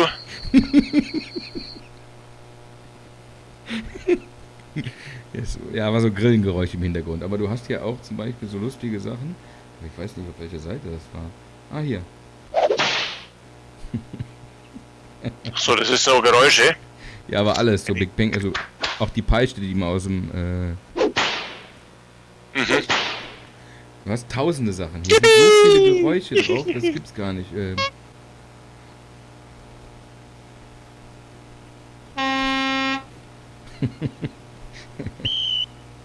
Ach je, es gibt tausende Sachen. Das ist schon wahnsinnig. Diese Nerven. Uh. Warum wird Gewinne. Also manchmal verstehe ich YouTube schon nicht wirklich. Warum? Also die Nachricht von Eva mit den ganz vielen lachenden Gesichtern wurde zur Überprüfung zurückgehalten. Ja, geht ja gar nicht. Ich habe mich ganz Emma. schwer überlegt, ob ich die wirklich Ja, noch freigeben aber soll. echt, jetzt schäm dich auch mal, Eva. Hier einfach so ganz viele Smileys schicken, das ist aber hier ganz schön sittenkonform. Also das geht hier mal gar nicht. Also das müssen wir auf jeden Fall nochmal besprechen, wenn ob du morgen irgendwelche Sachen grillen darfst und Veggie-Burger oder so. Das werden wir aber noch sehen hier. Nee, so geht das nicht. Dann gehen wir nämlich alle wie wir jetzt hier gerade sind, zum Micha grillen. Ja, ich habe einen schönen Garten. Aber keinen Grill, oder wie? Natürlich habe ich einen Grill. Natürlich habe ich einen Grill. Ich bin Bäuer. Ich kann nicht alles, was gerade so darauf liegt. Ja, was glaubst denn du? Ja, mal. Ah, das ist doch Grundausstattung, oder nicht? Okay, das ist schön. Dann schreib doch mal gleich hier in den Chat einfach mal deine Adresse rein. Dann, dann gucken wir, dass wir alle vorbeikommen.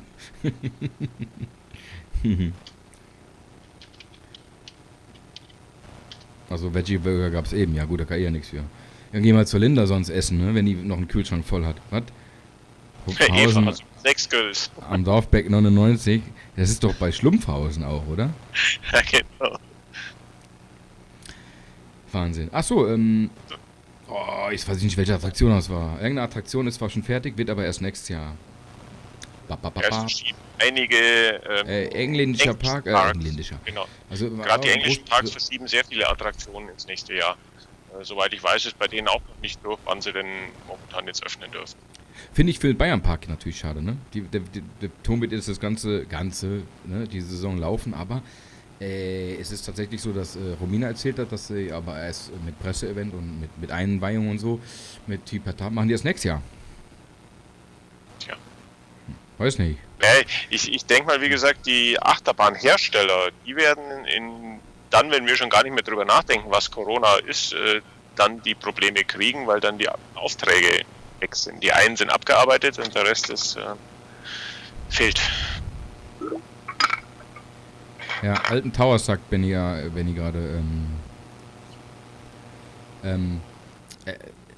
ist schwierig, also hier, ich meine, Kernern hat es ja genauso gemacht, ne? Hansapark Kernern, da war die Attraktion schon da und der Wartebereich und so war noch Rohbau. Wir sind da echt durch den Rohbau gelaufen und die Attraktion lief schon ein ganzes Jahr und das Theming kam so erst nächstes Jahr mit dem Turm auch und so. Also da sieht man mal, was Theming, auch das ist eine Geldsache gewesen, dass sie das auf 2 Jahre verteilt haben. Ich meine, du kannst ja schlecht erst das Theming bauen und dann die Attraktion. Das ist natürlich eher scheiße. Also, das geht gar nicht. So, jetzt haben wir auch einen Countdown hier übrigens. 12 Minuten, 38 Sekunden. bis die Hupe in die Luft geflogen wird hier. Cool. Roger, Roger.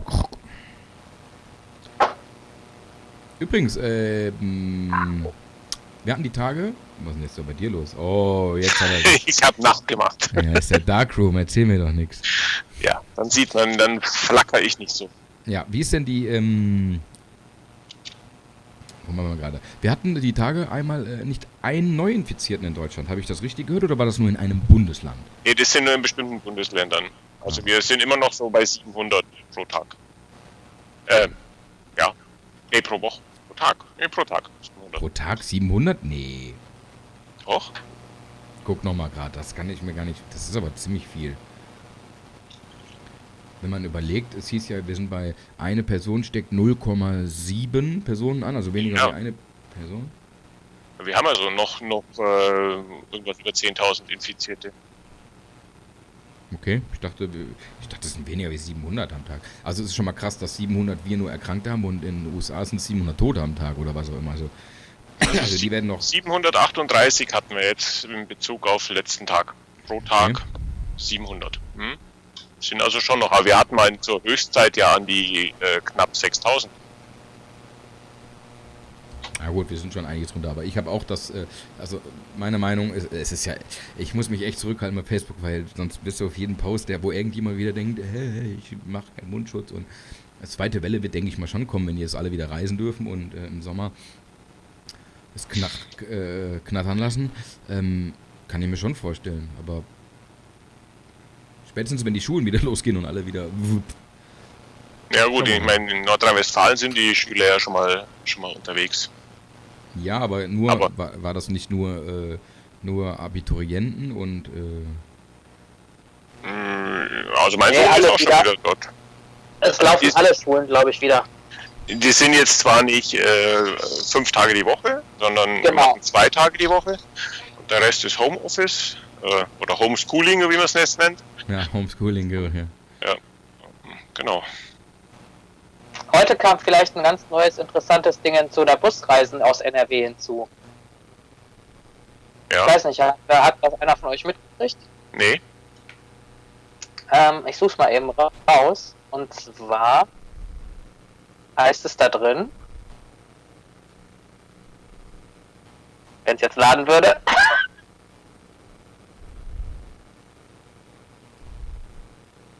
Fahrgäste müssen sich vor jedem Betreten des Busses die Hände waschen und Warte mal gerade, vor desinfizieren. jedem Betrinken, also bevor die sich betrinken, müssen die sich die Hände waschen. Betreten, Gut, ich fange schon mal an. waschen oder Betrinken. desinfizieren. Von jedem Betrinken. Jeder Fahrgast bekommt einen festen Platz. Die Fahrgäste sind beim Ein- und Ausstieg sowie beim Aufstehen verpflichtet, einen Mund- und Nasenschutz zu tragen. Okay, ist klar. Bordtoiletten bleiben bis auf weiteres außer Betrieb. Am Ziel müsste es durch das Personal Kontaktstellen, wie zum Beispiel Handgriffe, Armläden und Klapptische desinfiziert werden oder mit einem Haushaltsreiniger gereinigt werden. Okay. Ja gut, aber jetzt nichts Ungewöhnliches, sage ich mal. Nein. Hauptsache, wir dürfen auch fahren dann demnächst, ne? Aber ich denke, das deutet definitiv darauf hin, dass wir fahren dürfen. Wenn der Bus voll wird, wir müssen jetzt mal dran denken, dass wir in den Juni gehen. Jetzt sind so, alles noch ein bisschen zögerlich weiterhin, das ist einfach so. Aber so Nachrichten lockern die ganze Situation natürlich ein bisschen auf. Schauen wir mal, also ist schwierig. Es ist einfach verdammte schwierig. Ja, jetzt haben wir noch 6 Minuten. Wo hattest du jetzt einen Timer gesehen? 8 Minuten haben wir noch. Unten ist ein Timer. Also gut, dann habe ich wieder einen anderen Stream als du. Ne, guck mal hier. Guck mal jetzt unseren Stream an. So. Ja, hä?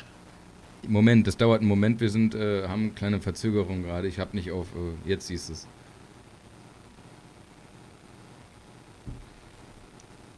Ja, aber den sehe ich bei meinem Stream witzigerweise nicht. Okay, na gut.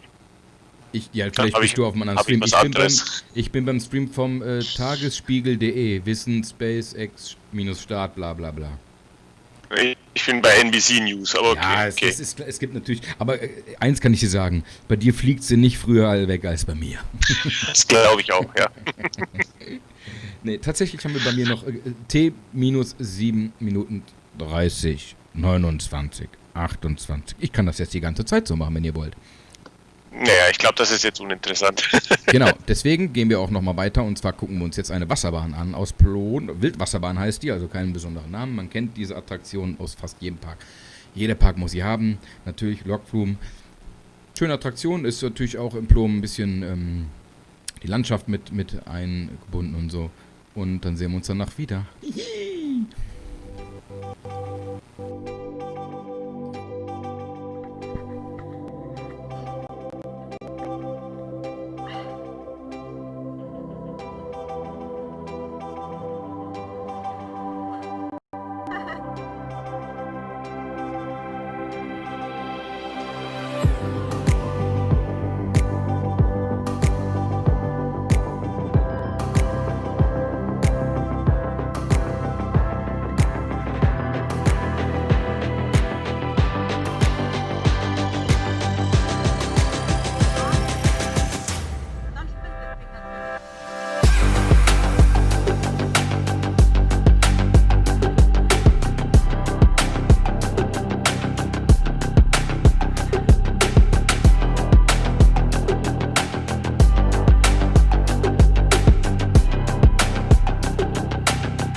So ist das. Wunderschön war das. Wunderschön war das. Oh, Micha, bist du auch wieder da? Ja, ich bin auch wieder da und wir gucken, glaube ich, alle den Livestream und wir haben den ja auch hier schön groß. Also, Marc, du brauchst nicht wechseln, du kannst das ja auch hier gucken. Genau, wir freuen uns alle. Genau, wir sind ja noch 2 Minuten, 57, also es dauert nicht mehr lang. Wobei, ich finde es ja schon interessant, die was da in der Kapsel drin sitzt, denen scheint es ja richtig langweilig zu sein. Sie sitzen da so gemütlich, tun nichts, gucken, warten nur. Ich Ja, auch das Ding fliegt mit Autopilot. Das ist halt leider ein bisschen. Du musst ja nichts mehr machen, nicht wie in den 70ern, 60er, 70ern, wo du noch selber mal Ja, kurz. aber alle selbst Star Wars und was weiß ich, irgendwie Science-Fiction-Filme, da drücken die immer Knöpfchen und drücken an jetzt nicht mehr. Hebelchen und Wie sonst gesagt. was. Aber gut, vielleicht müssen die auch manchmal zum Beispiel Fenster runter machen und draußen schreien, ey, du Arschloch! Oder so, weiß ich nicht. Ja, Blinker müssen die rausnehmen. Ja, so viel wird da nicht los sein, wo die hinfliegen. Also, ne? Aber selbst der Mond, ne? Auf dem Mond wollen sie wieder landen. Und er will ja schon in 2030 möchte er ja schon Mars und so, ne? Mit besiedeln und so. Also da bin ich ja mal gespannt. Ja. Das werden wir beide noch mitkriegen, oder? Du auf jeden Fall. Was spritzt denn da so viel Wasser jetzt darum?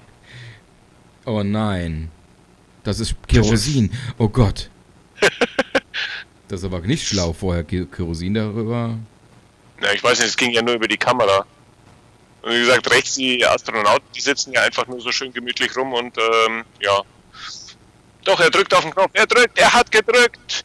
Nein, das darf er nicht. Ja, vielleicht will er noch gucken, ob irgendwo ein McDrive ist oder so. Dann können die noch durch den Also. Guck mal, wie lange die schon da sitzen. Die müssen ja auch mal aufs Klo, oder? Ja, der hat ja nicht mal was zum Trinken. Ja, und jetzt ist er ja nur 1,5 Minuten. Jetzt geht's dann gleich los, du. Wir bewegen die Finger noch so ein bisschen. Ja, genau, ein bisschen Massage. Der andere massiert sich die Füße. Konnichiwa. Jetzt werden sie schon Der langsam. eine sieht auch so aus, als ob er schlafen würde. Also das Ja, wäre aber ja. jetzt nicht so schön in unserer Live-Sendung, wenn da jetzt irgendwas schief gehen würde. Das wäre nicht so gut. Ja gut, es ist live. Live ist Aber live. diese Rakete, die Rakete landet aber ja ohne die Kapsel. Das heißt, die Astronauten kommen ja nicht mit dieser Rakete wieder zum Boden. Richtig? Nee, die bleiben ja oben, denke ich mal, erstmal in der Ja, aber die sitzen ja nur oben drin. Die Rakete fliegt Ja, ja genau. wieder runter. Wie kommen die aber dann wieder runter? Da kommt die nächste dann und holt sie ab. Nee, die werden doch mit der Kapsel bestimmt eintauchen und dann mit dem Fallschirm ab ins Wasser. Das weiß ich jetzt gar nicht. Also die Rakete vom Musk sind ja die was auch landen. Ja. So, Ich habe auch hier Countdown. Feuerwerk und so. Vielleicht sollte 28, ich, 27. warte, ich kann ja Feuerwerk-Jingle oder so machen. Achso, das kann ich doch noch machen hier. 20. Sind schon bei 17, 16, 15. 12, 11, 10. Jetzt haben sie es ausgeblendet. Dafür läuft Sound. 2, 1.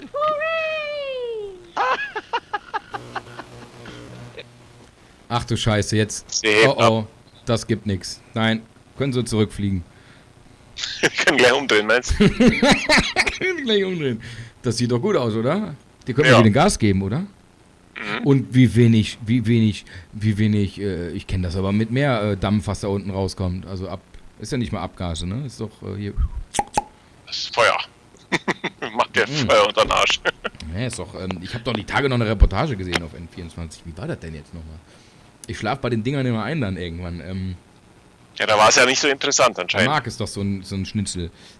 Das sind doch dann so um die, weiß ich gar nicht, was ist das? Sauerstoff mit? Ja, da gibt es verschiedene, also du kannst auf der Wikipedia mal nachschauen, gibt verschiedene Treibstoffarten. Weiß ich jetzt nicht, was es gibt. Festbrennstoff, es gibt Wasserstoff. Alter, was die jetzt da alle gespannt sitzen, ey. Das heißt, es erste Mal nicht von der NASA eine Rakete, ne? Und plus privat. Ja, die sind ja schon immer, also es ist das erste Mal bemannt. Ja, Aber und von der NASA, nee, das ist die erste private Rakete mit Astronauten. Ja, aber die hat ja schon, mit Astronauten, genau, aber die gleiche Rakete hat ja schon öfters Material zur ISS gebracht. Das ist das erste Mal, dass sie Menschen transportieren. Wann wird die erste Stufe Guck mal, die sitzen da Keine immer noch Ahnung. ganz locker. Ja, du hast ja gesagt, die müssen nichts machen. Aber das ist mal krass, so einen Start so mitzukriegen, oder? Ja. Aber da kannst du dich wahrscheinlich nicht mehr dran erinnern. Das gab es in meiner Jugend auch schon. Da haben wir die Mondlandung beobachtet und sowas. Mondlandung, also in den 20er Jahren. Die 20er. Dann werde ich ja schon 100. du Witzbold. Ja. Hä? Also ich wollte, naja, komm, ist okay. Also 102 vielleicht. Komm, du kriegst überall schon einen Seniorenpass in den Freizeitparks.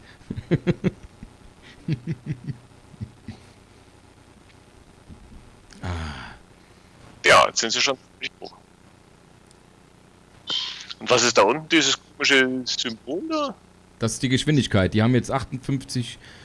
Alter Falter, Moment, das geht so schnell da hin und her.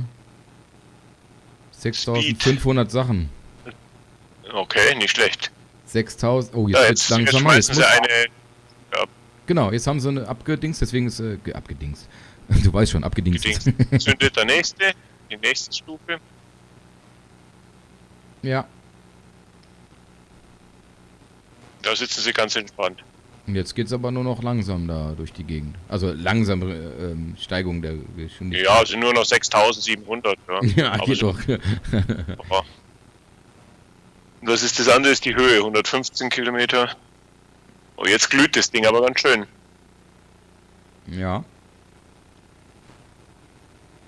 Ja, man sieht gar kein Alter, wo die überall Kameras dran haben. Also das nenne ich mal einen Start, der also wirklich Ja, die sind schon richtig modern, die haben schon Top-Live-Übertragung.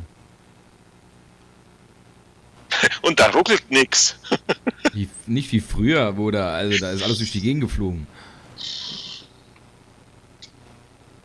Er drückt wieder was. Aber guck mal, er ist doch jetzt schon oben. Er ist doch jetzt schon eigentlich, zack, Raumstation los. Ja, jetzt muss er dann irgendwann, ich habe jetzt keine Ahnung, wann die da anfangen, die ISS. Ach, da unten sieht man ja, dass irgendwas passiert da hinten. Dann immer da, wo der Knubbel kommt, da ist wieder irgendwas. Ich muss das Bild irgendwie größer machen. Soll ich meins wieder Da größer habe machen? ich so einen kleinen Bildschirm. Was? Mein Bildschirm ist zu klein. Guckst du bei uns oder wo? Nein, ich guck bei YouTube.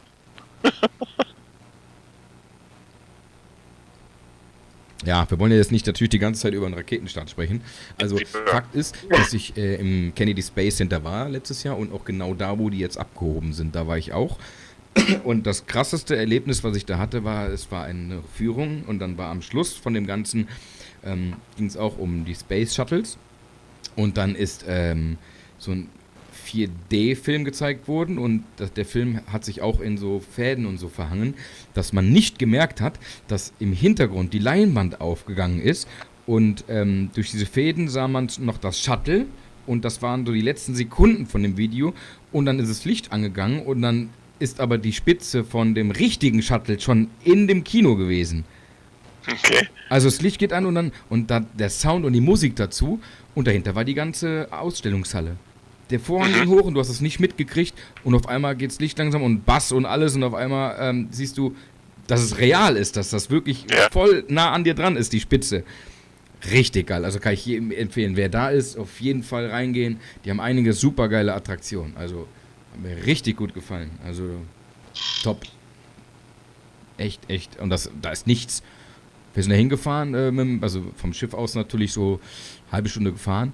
Aber jetzt diese halbe Stunde ist halt wirklich nichts da. Das ist nicht umsonst da, echt am Arsch der Welt, wenn die da irgendwie durch die Gegend fliegen. Aber top. Wetter hat nicht so... Ja, zu dem Startplatz kommst du ja auch gar nicht so nah ran. Doch, wir waren also durch diese Führungen komplett direkt an den Startplätzen. Okay. Ja, und da waren auch über die Hallen, wo er Musk, also groß mit dem Musk-Logo und allem. Also ja, doch. Mit den Führungen von denen da, in den Bussen dann. Überall da gewesen. Richtig geil. Ja. Wo die gebaut werden auch und wo die rausgeschoben werden und so. Also kann ich nur jedem empfehlen, das war richtig gut, doch. Die haben einige Wir hatten damals die Simulatoren. Führung nicht mitgemacht. Ja. Und dann kommst du eben wirklich kaum nah dran. Also das ist ewig weit weg, wo du da hingucken Boah, kannst. es gibt aber Gas, ne? 12.000 Sachen, 13.000 Sachen. Ja, und gleich kommt jetzt hier Entry Burn.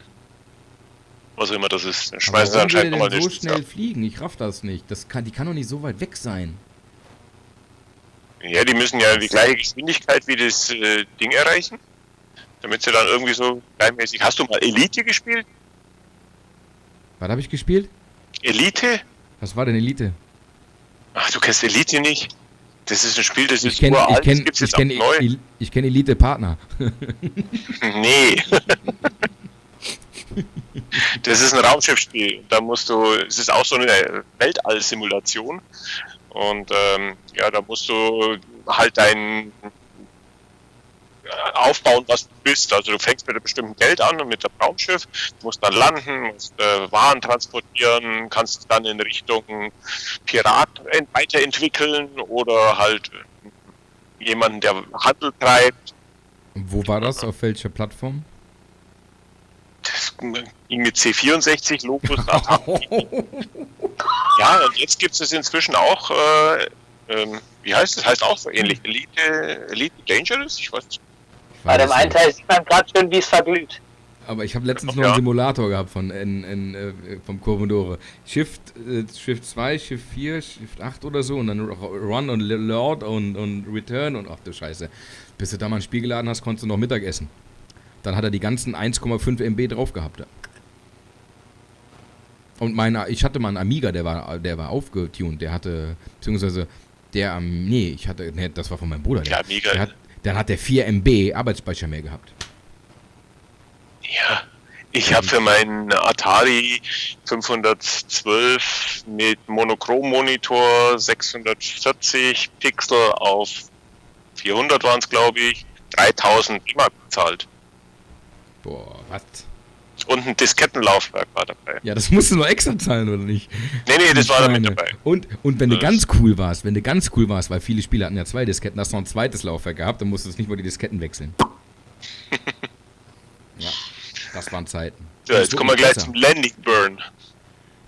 Es wurde aber auch nicht besser, ne? Dann habe ich irgendwann einen PC gehabt, wo ich dann Windows 3.11 drauf installiert habe mit 12 Disketten. Da konntest du dann Windows mit Diskette aufspielen. Ey, das waren noch Zeiten. Mhm. Ah, da guck, die sitzen auch alle mit Maske da. Wo? Hier in der Ja, genau, da, ja. Stage 1 Landing, genau, da landet doch jetzt die Rakete. Nein. Doch, die kommt doch wieder runter. Ah, direkt dann. Ich hätte sehen können, dass hier noch irgendwie jemand abholen fliegt. Nee, also die erste Stufe. Aber da müsste jetzt auch wieder Minus stehen. Also T plus ist jetzt, wie lange die in der Luft ist, 10 Minütchen. Genau. Aber wenn das jetzt noch glückt, der hat schon, also dann hat er echt die dicksten Corones. Da ist sie doch schon. Man hat es ja gar nicht gesehen, das ist unfair. Wie? Da steht sie wieder. Und auf so einem kleinen Fleck, überleg dir das mal, was das nenne ich mal GPS. Ja, genau. Ja, nochmal die Wiederholung bitte. Hallo, was ist denn da los? Naja, das war jetzt irgendwie Bildausfall und dann ist es da gestanden. Das ist, ja, toll. Ja, das echt, ist genauso wie die ist, Mondlandung. Es echt, gibt auf die NASA ist ein Verlass. Guck mal, dann muss die NASA die nicht mal selber bauen und nicht mal selber in den Himmel schicken und dann kriegen sie nicht mal das Bild hin. Also jetzt ist es echt so. Genau, das ist jetzt die schöne Erde.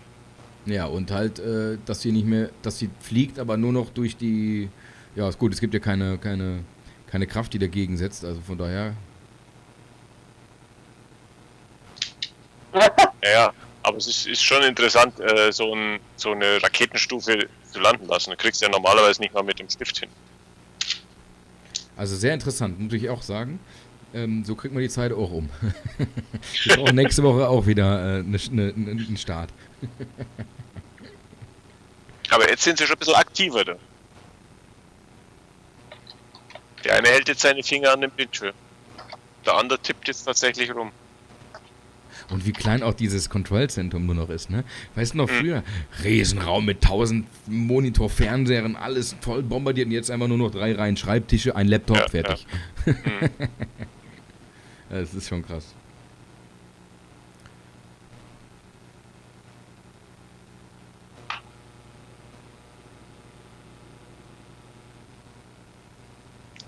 Ja, genau, Schnitzler hat recht. Jetzt sind wir natürlich ziemlich abgekommen von unserem aktuellen, eigentlichen Thema, oder? Ja, auf jeden Fall. Nee, ich habe ja die Kurve eben meiner gekriegt. Ich habe ja gesagt, dass ich da war. Und es ist auch eine Art Freizeitpark gewesen. Sehr viele Simulatoren. Die haben auch einen Startsimulator da, wie das genau sich anfühlt. Und wie laut das auch ist. Es wurde immer gewarnt vorher auch, es ist ziemlich laut. Wie laut das beim Start ist und wie die G-Kräfte und so wirken und so. Das war schon ganz cool mitzuerleben. Also ein Simulator halt. Und da sieht man mal wieder, wie man das auch wieder mit Freizeitparks verbinden kann. Ne? Es ist, ich mag auch die Science-Fiction-Themengebiete, habe aber bis jetzt, muss ich dazu sagen, noch keinen richtigen erleben dürfen. Wo haben wir denn ein Science-Fiction-Themengebiet? Also der beste ist ja da in Japan da. Also, weißt du, nicht so wie jetzt Moviepark zum Beispiel. Die haben halt Star Trek zwar und das ist da ganz gut gethemt, aber es gibt keinen richtigen Bereich, einen großen, weißt du, so wie ein Western-Bereich oder so. Ja. Also in Japan, Disney Japan, wie heißt der Bereich? Science-Fiction-Bereich? Resistance, irgendwie sowas. Also das ist ja, wenn du das mal angeschaut hast, ist schon fantastisch. Was die da an Thematisierung aufgebaut haben. Und es ist ja nicht eine Bahn, sondern du fährst ja 3 oder 4 verschiedene Bahnen in der ganzen Story. Ja.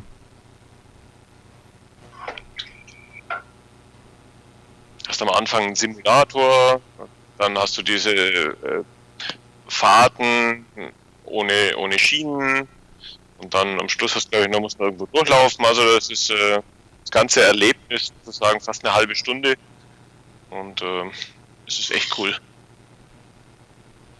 Ich weiß es nicht, ich kenne ihn nicht. Auf jeden Fall, das fehlt mir so ein bisschen. So ein richtig fetter, also bei Planet Coaster, wir werden ja auch bestimmt beim Let's Play auch ein Science-Fiction-Themengebiet machen. Kreieren lassen, Timo. Und ich glaube, ich habe mal so durchgeguckt, es gibt schon ziemlich viel Taming für dieses Szenario. Es gibt ja auch von Star Wars diesen fetten Coaster, wo du in den Berg unten reingehst und das ist Wahnsinn, was man da alles, wie der das gebaut hat. Wahnsinn. Western-Thema finde ich auch noch sehr, sehr schön, das ist eines meiner liebsten Themengebiete. Tatsächlich. Und wo wir gerade eben bei Western waren, ein Woody zum Beispiel braucht immer ein Western-Thema, oder? Kennst du jetzt ein Woody, eine Holzachterbahn, ohne großes, ich meine, ein Hybrid, ja, okay. Das hier zum Beispiel, wie hieß der, Heidi? Nee, war doch nicht Heidi, oder? Heidi the Ride? Nee? Ja? Ich mein schon. Aber ein Western-Thema passt halt da immer am besten zu, ne?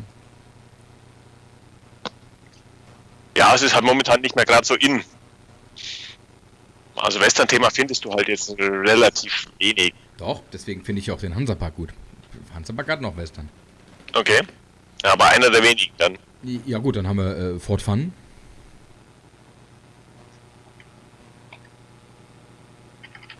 Oder verwechsel ich das mit Trips Drill? Nee, Fort Fun hat auch. Ja. Ja, natürlich. Micha guckt gerade so ungläubig, deswegen wusste ich Direkt nicht oben im Eingangsbereich. Ich war weder in Fort Fun noch in Trips Drill, also von daher. Ja, wir haben beide das Problem. Wir müssen jetzt echt mal den Arsch hochkriegen und nicht den ganzen Tag auf der Couch sitzen, Micha. Jetzt, also echt. Couch sitzen, ja. Machst du den ganzen Tag nichts. Bisschen App programmieren jetzt. Komm, das machst du morgen zwischen 5 und 6 und danach fahren wir in den Freizeitpark. Dann kriegst du deine Android-App aber nie fertig. Das ist auch richtig. Micha, ich fahre alleine, du bleibst schön zu Hause und programmierst. Ja, klar. Wir haben in den letzten Tagen natürlich viele Leute auch vom Team in Parks gehabt. Als nächstes, wenn ich nicht falsch liege, ist Isabel im Moviepark und der Julian und der Mike, beziehungsweise der Timo, ne? Ja, ich bin. Timo und der Julian sind im Phantasialand am Mittwoch. Da wird es auch bestimmt ein kleines Live-Video geben. Wenn Julian aber ein Live-Video macht, kann das schon ein paar Stunden gehen. Also müsst ihr dann einfach Zeit mitbringen.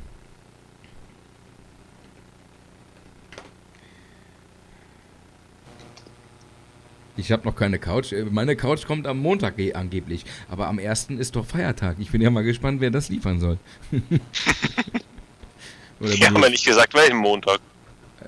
Nee. Oh, ich warte schon 2 Wochen. Wenn die nicht kommt am Montag, am Dienstag von mir aus.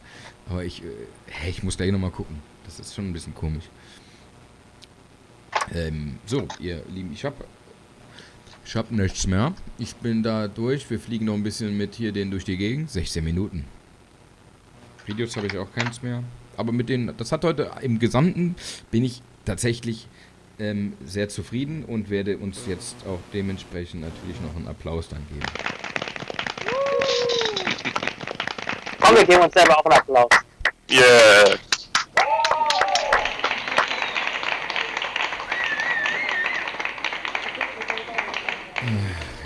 Also, das war's für die Woche. Das war also tatsächlich heute technisch gesehen in 18 Folgen bis jetzt, glaube ich, das beste Mal. Du steigerst dich. Ich bin noch nicht ganz zufrieden mit dem Ton, aber das liegt jetzt auch daran, wie ihr es mir schickt natürlich. Es ist halt kein ja, nicht mit dem Mikrofon aufgenommen und dann als Audiospur, sondern es ist halt immer noch eine Live-Audiospur. Plus, wie gut sind die Mikros und so, ne, das muss man immer gucken. Und ich muss nur einen Entstörer dazwischen packen. Ich werde mir die Wiederholung aber gleich auch nochmal auf dem großen Fernseher angucken und gucken, ob der Micha brav auch immer gelächelt hat. Das ist natürlich auch wichtig. Ja, Timo seht ihr da oben, der ist bestimmt noch ein bisschen lustig am Grinsen. Wir müssen gucken, wann das nächste Let's Play ist. Wir werden gucken. Es scheint ja jetzt hier zu funktionieren. Ich weiß auch, woran der Fehler übrigens lag, dass wir nicht Let's Play machen konnten. Es ist echt komisch und total bescheuert, weil ich weiß einfach nicht, warum das daran liegen kann. Ja, Micha weiß, warum euch das jetzt so erzählt. Ich weiß es nicht, warum, aber es ist... So, ihr habt dir doch erzählt, warum es so war. Ja, schon, aber ich kann dir den Grund nicht sagen, warum die App dabei abstürzt. Man denkt, es liegt an irgendwelchen Einstellungen oder so. Man denkt so, Arschlecken. Man kann hier die ganzen Masken und Boxen, die man hat, verschieben, wenn man möchte. Und sobald man eine verschiebt, ist irgendwas nicht in Ordnung und er stürzt ab. Ja, also auf dem linken Fernseher habe ich dann die verschiedenen Einstellungen und so. Das klappt nicht, das will er nicht. Und man sieht es ja heute Abend, das hat funktioniert. Ob wir jede Woche Let's Play oder alle 2 Wochen, müssen wir erstmal gucken, weil das doch sehr aufwendig ist. Das liegt ja auch ein bisschen an mir. Ja, du hast sowieso nie Internet oder was auch immer, das ist auch noch irgendwas immer. Ja, das ist das Hauptproblem, ja. Wir werden sehen, also er bastelt immer schön. Aber der Marco hat ja jetzt das super Internet, oder? Ja, das ist richtig. Aber bringt ihm ja nichts, wenn ich keine Videos hochladen kann. Das ist auch richtig. Ja, wenn er technische Probleme hat. Ja. Naja, wir werden sehen. Wir werden uns das Ganze nochmal... Das ist ja auf der Kirmesbereich ist super geworden. Also ich finde, der Kirmesbereich ist schön geworden. Und mein Zelt ist auch... Was hast du denn zu deiner Überraschung? Mein Zelt ist auch sehr schön geworden. Ja, ne? Finde ich auch. Ja. Ich mache aber Einlasskontrolle, Freunde. Ne? Also Micha kommt nicht rein. Kannst du haken. Wieso komme ich da nicht rein? Kommst du nicht rein, Alter? Was ist los mit dir? Kommst du nicht rein? Kommst du dran? Musst du draus bleiben. Nur mit Haare und Tapete. Können wir mal ein iPad... Die Tapete ist doch schon da. Wie bitte? Vergiss es. Ja, ich habe wieder meine schönen Kerzen hier aufgebaut, wie ihr sehen könnt. Jetzt ist der Tipp nochmal groß. Ja, ich weiß auch nicht, warum der jetzt auf einmal groß ist. Der tippt da oder ist irgendwie mit irgendwelchen Leuten passt doch, das hängt damit zusammen, dass er tippt. Ja. Aber jetzt sieht man doch wenigstens mal das T-Shirt in voller Güte. So, Genau. Stolz. Jetzt lass den Timo da.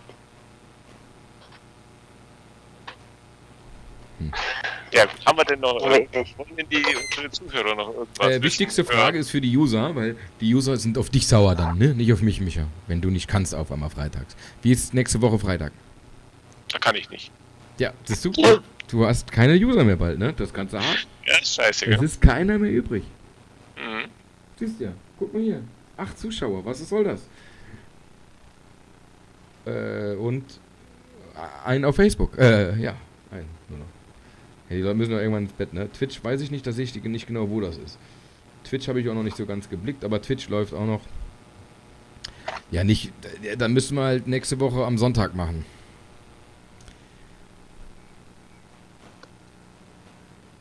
Ja, spät abends können wir machen. Ja, was ist denn spät abends für dich? 9 Uhr? 9 Uhr, da ist die Eva ja schon am Schlafen. Tja. Oder halt in 2 Wochen wieder. Nee, 9 Uhr würde auch gehen. Also wir gucken mal. Da das jetzt hier funktioniert, können wir auch nochmal gucken, ob wir spontan am Montag oder so nochmal was da ist. Und schauen wir mal, was noch passiert die nächsten Tage. Geht weiter an der App. Die Installationszahlen gehen natürlich jetzt, wo die Parks aufhaben, schön brav nach oben, dass auch ein bisschen mehr User dazukommen. Micha geht jetzt wahrscheinlich noch ein bisschen... Oh, das habe ich ja schon geschrieben. Ihr müsst unbedingt... Ich muss das gleich... Erinnere mich mal dran. Und zwar habe ich die Tage mir gedacht, ich mache mal einen klassischen Abend und gucke mir nochmal Robocop 1, 2 und 3 an.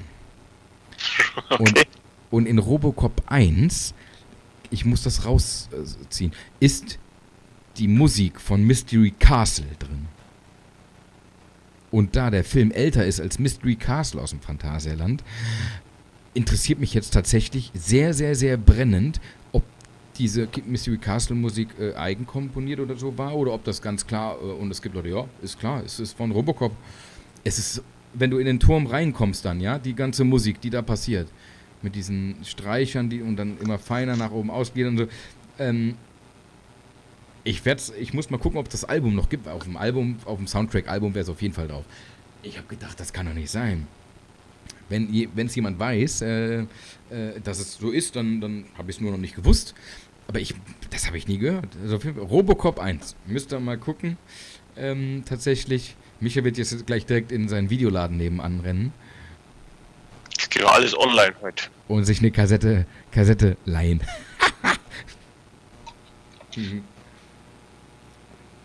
Die ist ja leider nicht in Disney Plus. Wie bitte? In Disney Plus gibt's den ja nicht, den Film.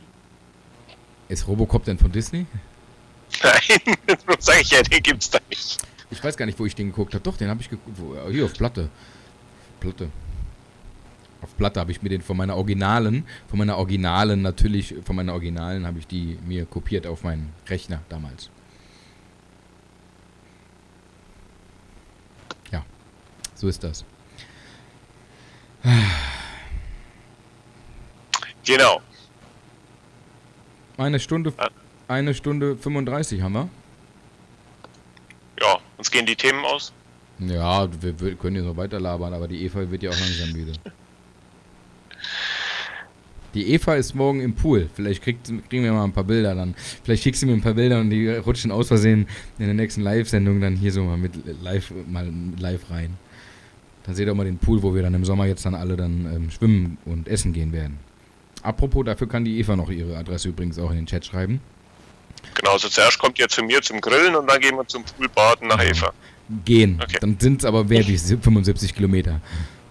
Ja, das kann man mit dem Fahrrad schaffen. Ja, nee, dann kommt eine 0 hinten dran. Dann sind wir, ja, 750 auch nicht, aber grob Wuppertal bis nach zu dir werden schon ein paar Kilometer. Von Wuppertal bis zu mir sind ein paar Kilometer, ja. Mindestens 5. Mit 2-0. Ja, 500 Kilometer, ich glaube sogar ein bisschen mehr. Ja, müsste, ja. Ja, könnte ziemlich genau hin. Da siehst du mal, wie krass das geht heute alles, oder? Was? Also sie hat 840 Kilometer bis zum Ammersee, aber was hat der Ammersee mit dir zu tun? Ja, das sind ungefähr 80 Kilometer. Ach nur? Ja, dann, das wären ja dann 760, 770 Kilometer, irgend sowas. Ja, müsste man mal gucken. Ja, der Timo ist schon am Einschlafen, guck mal. Schlafe, klein Timo. Ich wundere, dass er Internet hat. Die haben also beim Timo muss man dazu sagen, Timo hat einen normalen Router zwar, aber die haben sich die Sonderedition vom Router gekauft. Da musst du immer 10 Cent nachschmeißen, sonst geht's WLAN aus. Das ist eine ganz, ganz coole Idee auch für Familien, die viele Kinder haben und wo die nachts dann einfach nur am WLAN schnurren sind. Einfach immer das Taschengeld da reingeballert und schon hast du wieder Internet. Das ist eigentlich eine coole Idee. Ja. WLAN-Münzeinwurf. Also von Wuppertal bis zu mir sind es 556 Kilometer. Ah, okay. Dann, Genau, lässt sich mit dem Fahrrad. oh, Trump hat sich auch den Staat angeguckt. Der hat nichts Genau drüber da war getrieben. ich, oh Gott, genau da, verdammt war ich. Krass zu sehen, wenn man weiß, dass man das so, das ist so unreal dann, einfach wenn man dann direkt davor steht und das dann selbstverständlich dann so sieht. Ja, da sieht man erstmal, wie groß die Dinger sind. Ne? Ja, wieso haben wir keine Raketen? Wir bauen immer nur irgendwelche Teile für Raketen. Ariane die 5. Ariane bauen wir halt, ja. Ariane 5, wir bauen irgendwelche Triebwerke oder so, ne? Der Flügel kommt von Frankreich und das von da und alles von irgendwo her. Das waren die Flugzeuge. Und der Flügel kommt von England, aber gut. Ja, ist doch immer so. Weißt du doch, haben wir doch schon mal gehabt, das Thema. Also bei der Ariane, die Booster, die werden sogar in Augsburg gebaut. Aber weißt du doch, Madrid oder Palma, Hauptsache Italien. Madrid oder Palma, genau. Will. Ja, dann war es das jetzt. Ich werde jetzt hier mir gleich noch was Leckeres zu essen machen. Weil Micha kocht ja auch nie, ne? Weißt du? Er hat ja auch nichts zu essen, was irgendwie für 500 Kilometer warm bleibt. Ist schwierig, ja. Wenn jemand noch eine Filmtipp-Empfehlung von mir haben möchte. Ich werde heute einen Film gucken. Und zwar einen sehr, sehr, sehr guten Film tatsächlich. Und zwar ist es heute Das Leben des Brian. Superman 3. Ah, okay. Die Technik von früher, es ist einfach lustig manchmal, wenn man sieht, wie die das umgesetzt haben, da siehst du genau, dass der Knopf oder dass da eigentlich eine Klobrille oder dass da eine Klobürste ist oder so. Das ist noch nicht so... Kennst du Flash Gordon? Flash Gordon, ja, Gott. Okay, aber das kommt aber an, der wurde ein paar Mal gecovert. Also in den 90ern finde ich den schon gut, aber aus den 80ern oder wann? Das ist schwarz-weiß noch. Es ist wie bei Das James ist, Bond. das, Bei James Bond, was wie James Bond war ja gut. wie er da das Seil durchbeißt, wie heißt der? Der Beißer. Ja, weiß er, genau. Was ist denn da los? Also ganz ehrlich. Aber mein Vater hat mir erzählt, das ist deswegen, weil gleichzeitig kam irgendeine andere Filmreihe raus, die einfach mehr geboten hatten, haben die bei James Bond gedacht, oh, jetzt müssen wir noch einen draufsetzen. Und dann kamen die auf die Idee mit dem Reinbeißen. Ich weiß aber nicht mehr, welcher Film da damals rauskam. Weiß nicht. So, Eva ab ins Bett. Ich muss aber, achso, ich habe noch gar keine Maske fertig gemacht. Oh, Baby, Baby, bala, bala. Das ist so wunderschön. Ja, Micha, was machst du denn jetzt noch? Ja, nicht mehr viel. Was machst du für Ich werde die Sachen hier runterfahren und dann werde ich mich gemütlich mal hier schauen, ob es noch irgendwas Interessantes im Fernsehen gibt. Ansonsten dann in die Haia gehen. Superman. Die kommt ja jetzt nicht im Fernsehen. Das ist richtig. Ja. Wir Sixt. streamen den gleich hier einfach. Wir kriegen auch, Kannst du machen. Dann. Wir kriegen Ich auch hab da bestimmt kein keine Problem. Lizenzprobleme oder so. Nee? Ja. Weiß nicht. Was war denn mit dem Livestream hier? Den darf man ja verbreiten. Das ist ja live als live. Wahrscheinlich könnte es ankacken, weil wir jetzt einen Werbebanner dazwischen hatten. Oh. Morgen steht FBI vor der Tür bei mir. Wart ab. Tja, genau. Trump persönlich. Ja, pass nur auf, dass sie dich nicht so festhalten, dass du nicht mehr schnaufen kannst. Ja, krasses Thema im Moment, was da abgeht, aber ganz ehrlich, was soll ich... Dumm gelaufen und selber schuld. Also langsam müssen sie es mal merken, dass es mit dem Rassismus einfach so nicht geht. Und Ja. ob das jetzt Klischee ist und aus Versehen und Verkettungen, aber man sah ja auf den Videos, glaube ich, ganz gut, dass er sich nicht mal gewehrt hat. Vor allem, wenn ich schon weiß, dass so viele Kameras auf mich zeigen. Mhm. Tja, In Deutschland wäre das schon... Aber so viel Krawall, schon krass, dass sogar die Armee und so anrücken muss. das ganze Polizeipräsidium brennt. Die Polizei ist abgebrannt, aber komplett abgebrannt. Was ist denn da los mit denen? Also das ist schon krass. Und vor allem, dadurch kann ja wieder jemand sterben und dann ist das, glaube ich, nicht so der richtige Weg. Den Ja, genau. Ich meine, ja. Sie haben, wenn du jetzt ein Spielzeug kaufst, gibt es ja die Warnungen, Achtung, nicht für Kinder unter 3 Jahre, weil sie ja irgendwelche Teile haben, die sie verschlucken könnten.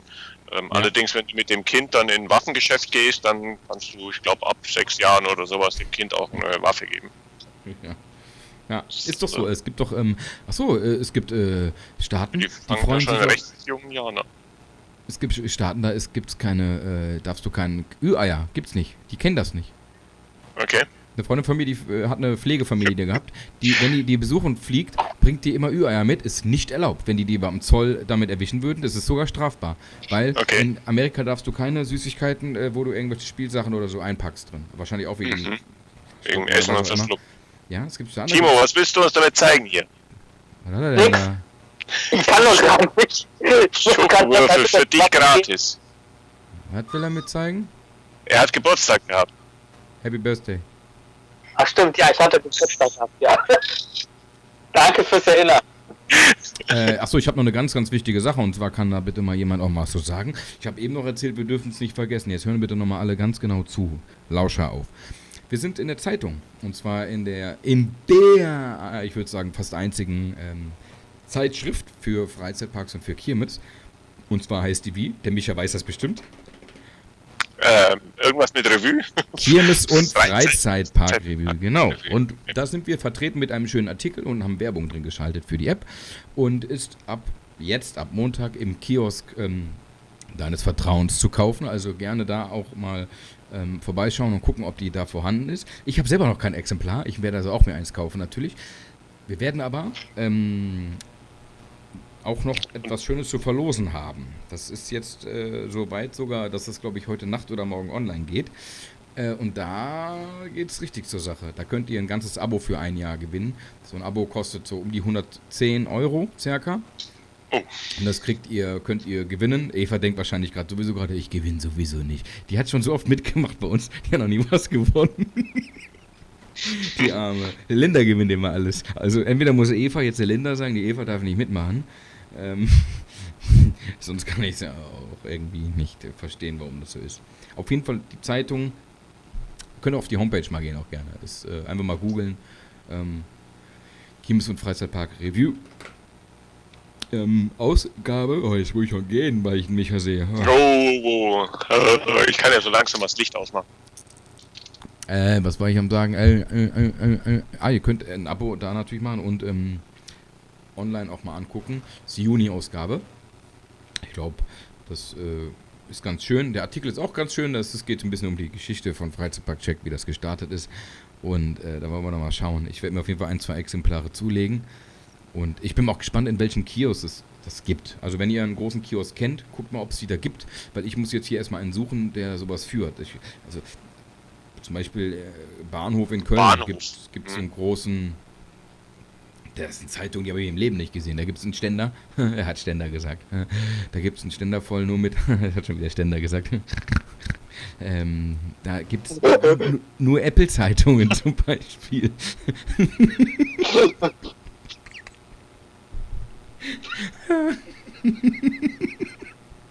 Schön.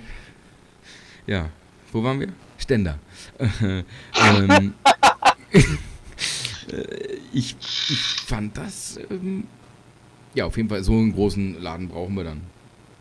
Die Eva hat irgendwas geschrieben noch?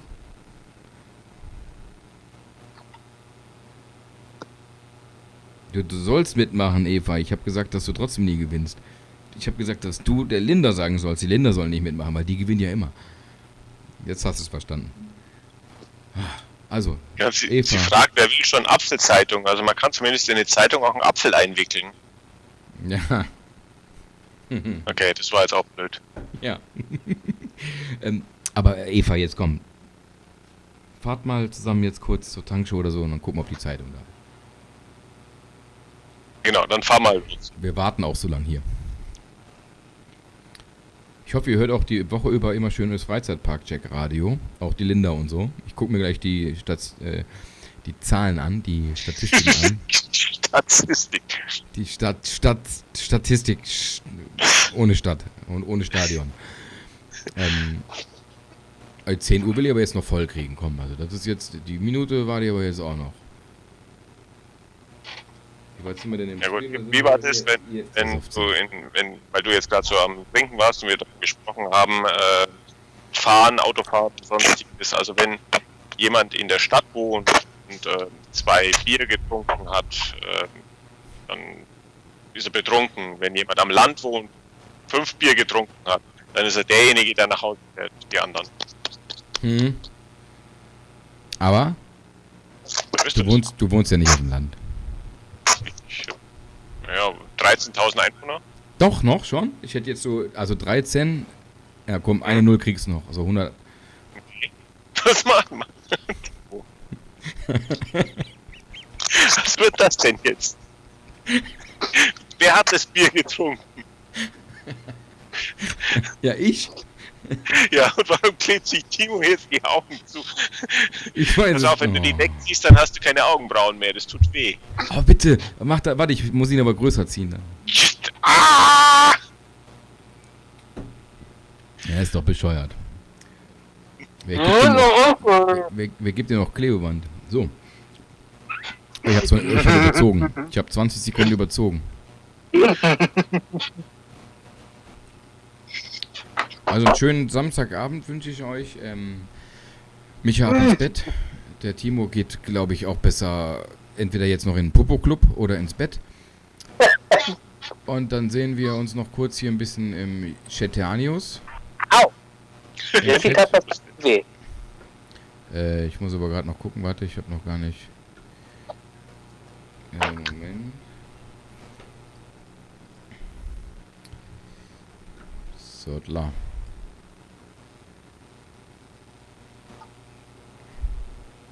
Und damit können wir dann jetzt dann auch Tschüss sagen. Ich habe jetzt das so. Das ist wunderschön. Das habe ich extra für Jetzt einen... startest den Superman. Was? Superman. Super Countdown, ja. Also, habt ein schönes Wochenende. Schönen Pfingsten noch. Auf jeden Fall. Eva auch. Und wer war denn noch da? Linda ist ja noch da gewesen. Schnitzel weiß ich gar nicht, ob er noch da ist. Ein paar Zuschauer haben wir ja noch. Auch Facebook auch noch. Facebook, Twitter und YouTube. Es sind gerade sehr viele Videos von uns online gegangen. Es geht auch jetzt jeden Tag weiter so. Jeden Tag ein Video. Bam, bam, bam, bam, bam. Gibt viel Material. Also. Bis die Tage. Tschüss.